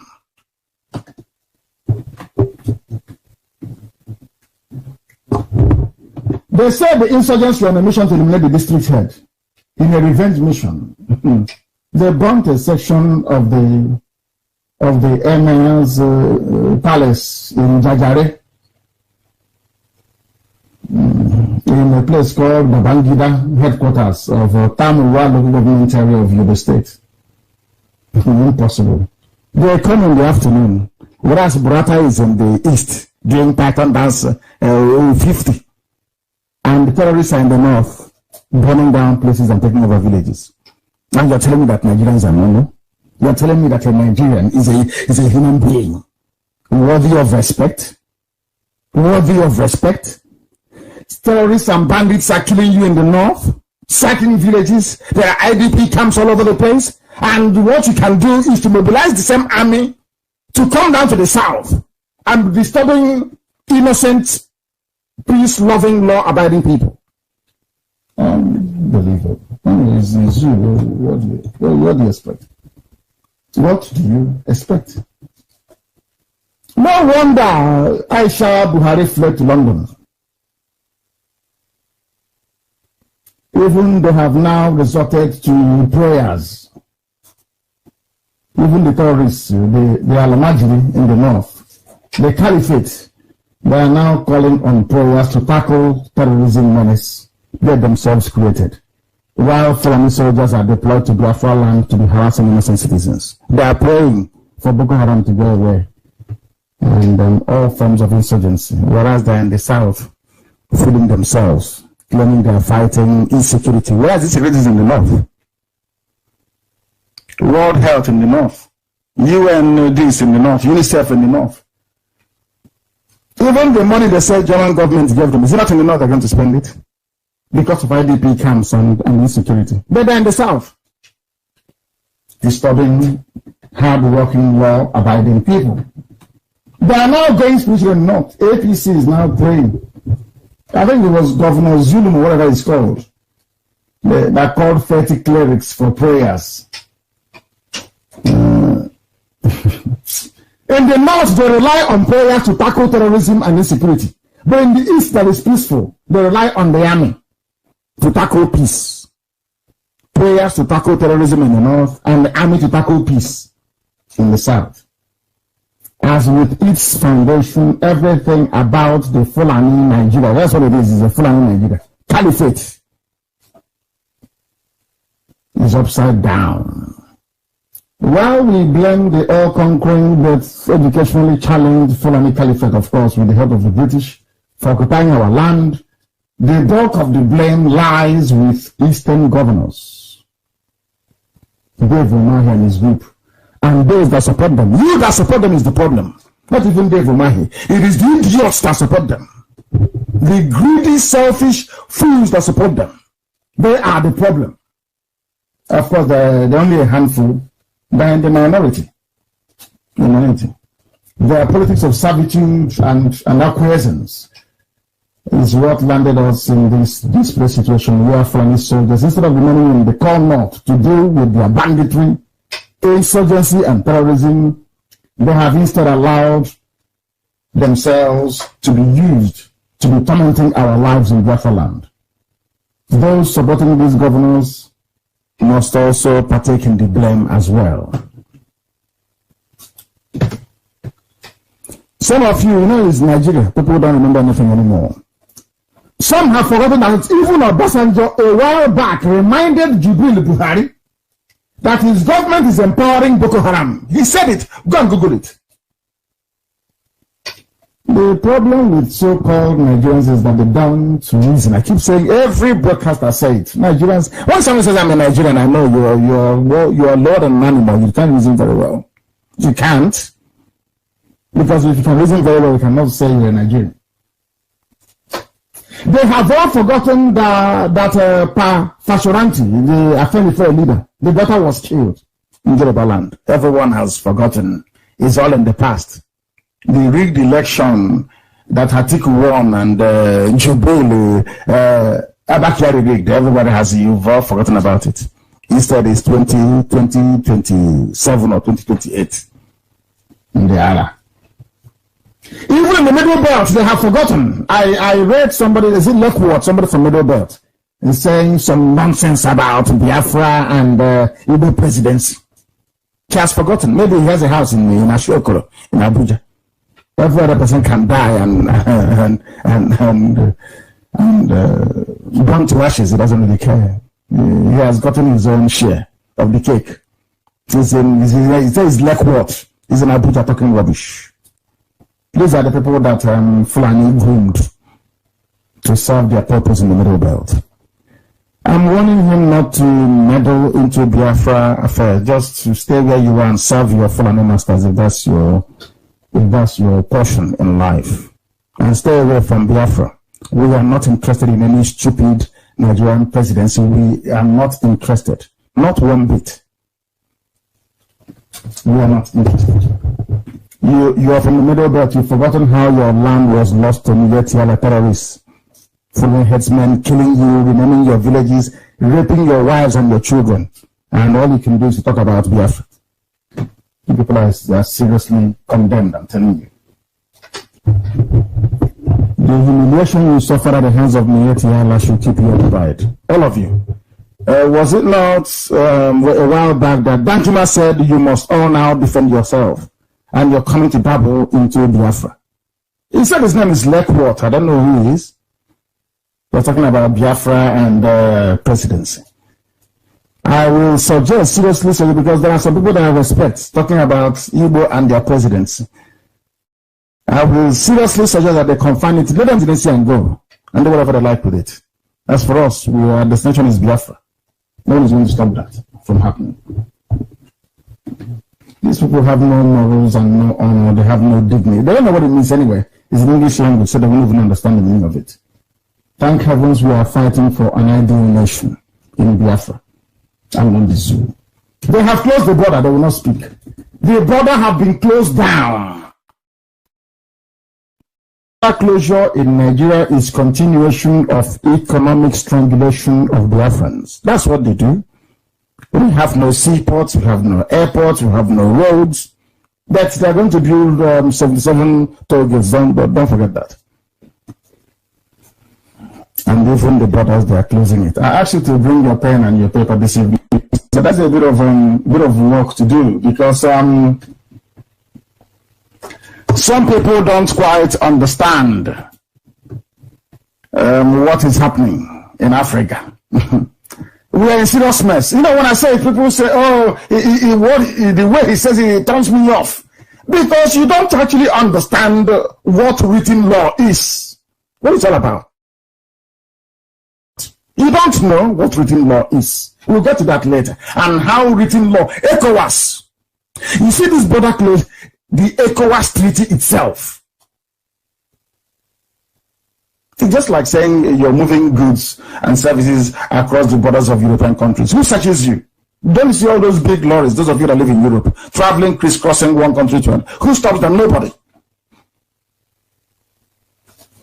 Let's continue. It's very important you understand this. The border closure is to suffer Biafrans, nothing more, nothing less.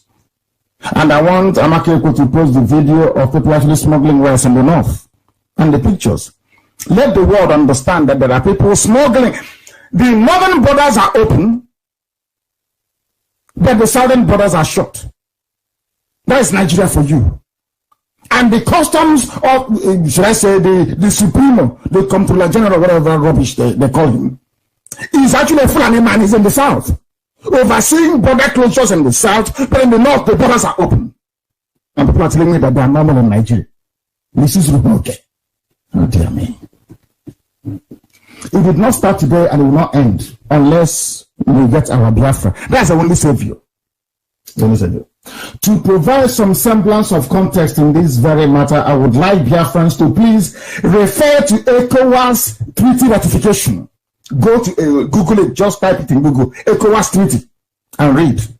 And see if it is compatible with the border closures that they have. When it is time for litigation, you will not see all these useless lawyers in Nigeria litigate. Even if it is gossip, they start yapping rubbish. The closure of the boundaries is illegal. It goes contrary to the provisions of ECOWAS, a treaty that they all signed in Abuja. Oh dear me.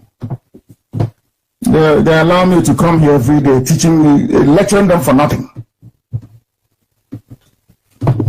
All the traders affected should just go and hire a half-decent lawyer and file a suit, either in Cotonou or any of the West African countries, because the closure of the border is illegal. It runs contrary to the conventions, or should I say the treaty of ECOWAS. It's there, and I'm going to tell you now where to find it. Very easy and simple. To provide some semblance of context, I must tell you, we go back to ECOWAS treaty ratification. You see, the problem of disobedience to the rule of law is endemic across Black Africa. I don't know what's wrong with Africans. They don't know how to obey the laws that they're actually using them themselves. Nobody forces them to make the laws. They make it and they break it. And when you hold them responsible, they just simply ignore the court. This is why the white supremacists call you monkeys and baboons from Africa. And you get upset. I don't get upset. Because they are correct. You get upset because if you go back and reflect and look at yourself in the mirror and the way you behave, you know there's no difference between you and a baboon in the forest somewhere. You made laws, you wrote treaty. Oh, because there is EU, you have all these trading blocks, Africans. Just like the way they changed their competition to Champions League, because there's Champions League in Europe. So CAF now needs to have their own Champions League as well. Anything you see, you copy, without following the discipline that underpins that very thing that you're seeking to copy. You saw EU and you copied your own ECOWAS, free movement of goods and services. And you are deporting people from Ghana. When the treaty says there should be no deportation, it's very clear. People can settle wherever they like across West Africa. It's in the treaty. Hey, blacks. Let's continue. I want everybody to please Google ECOWAS revised treaty. I'll give you some minutes. Google it, ECOWAS revised, REVISED, revised treaty. You will find it online. Quickly go to page 5. Please, Amaka, copy this very page and put it up on my wall. If you may, please. Go to page 5 of ECOWAS revised treaty. It's called Article 3, the aims and objectives of ECOWAS. They want to recreate an economic union and free travel zone as you have with the EU. We black Africans now, anything we see, we copy. Like a suit, anything we see from abroad, we borrow, we copy. But we don't know how to maintain it. Very sad indeed. What does Article 3, subsection 2E say in ECOWAS treaty? I'll read it for you. It is the establishment of an economic union through the adoption of common policies in the economic, financial, social, and cultural sectors and the creation of a monetary union.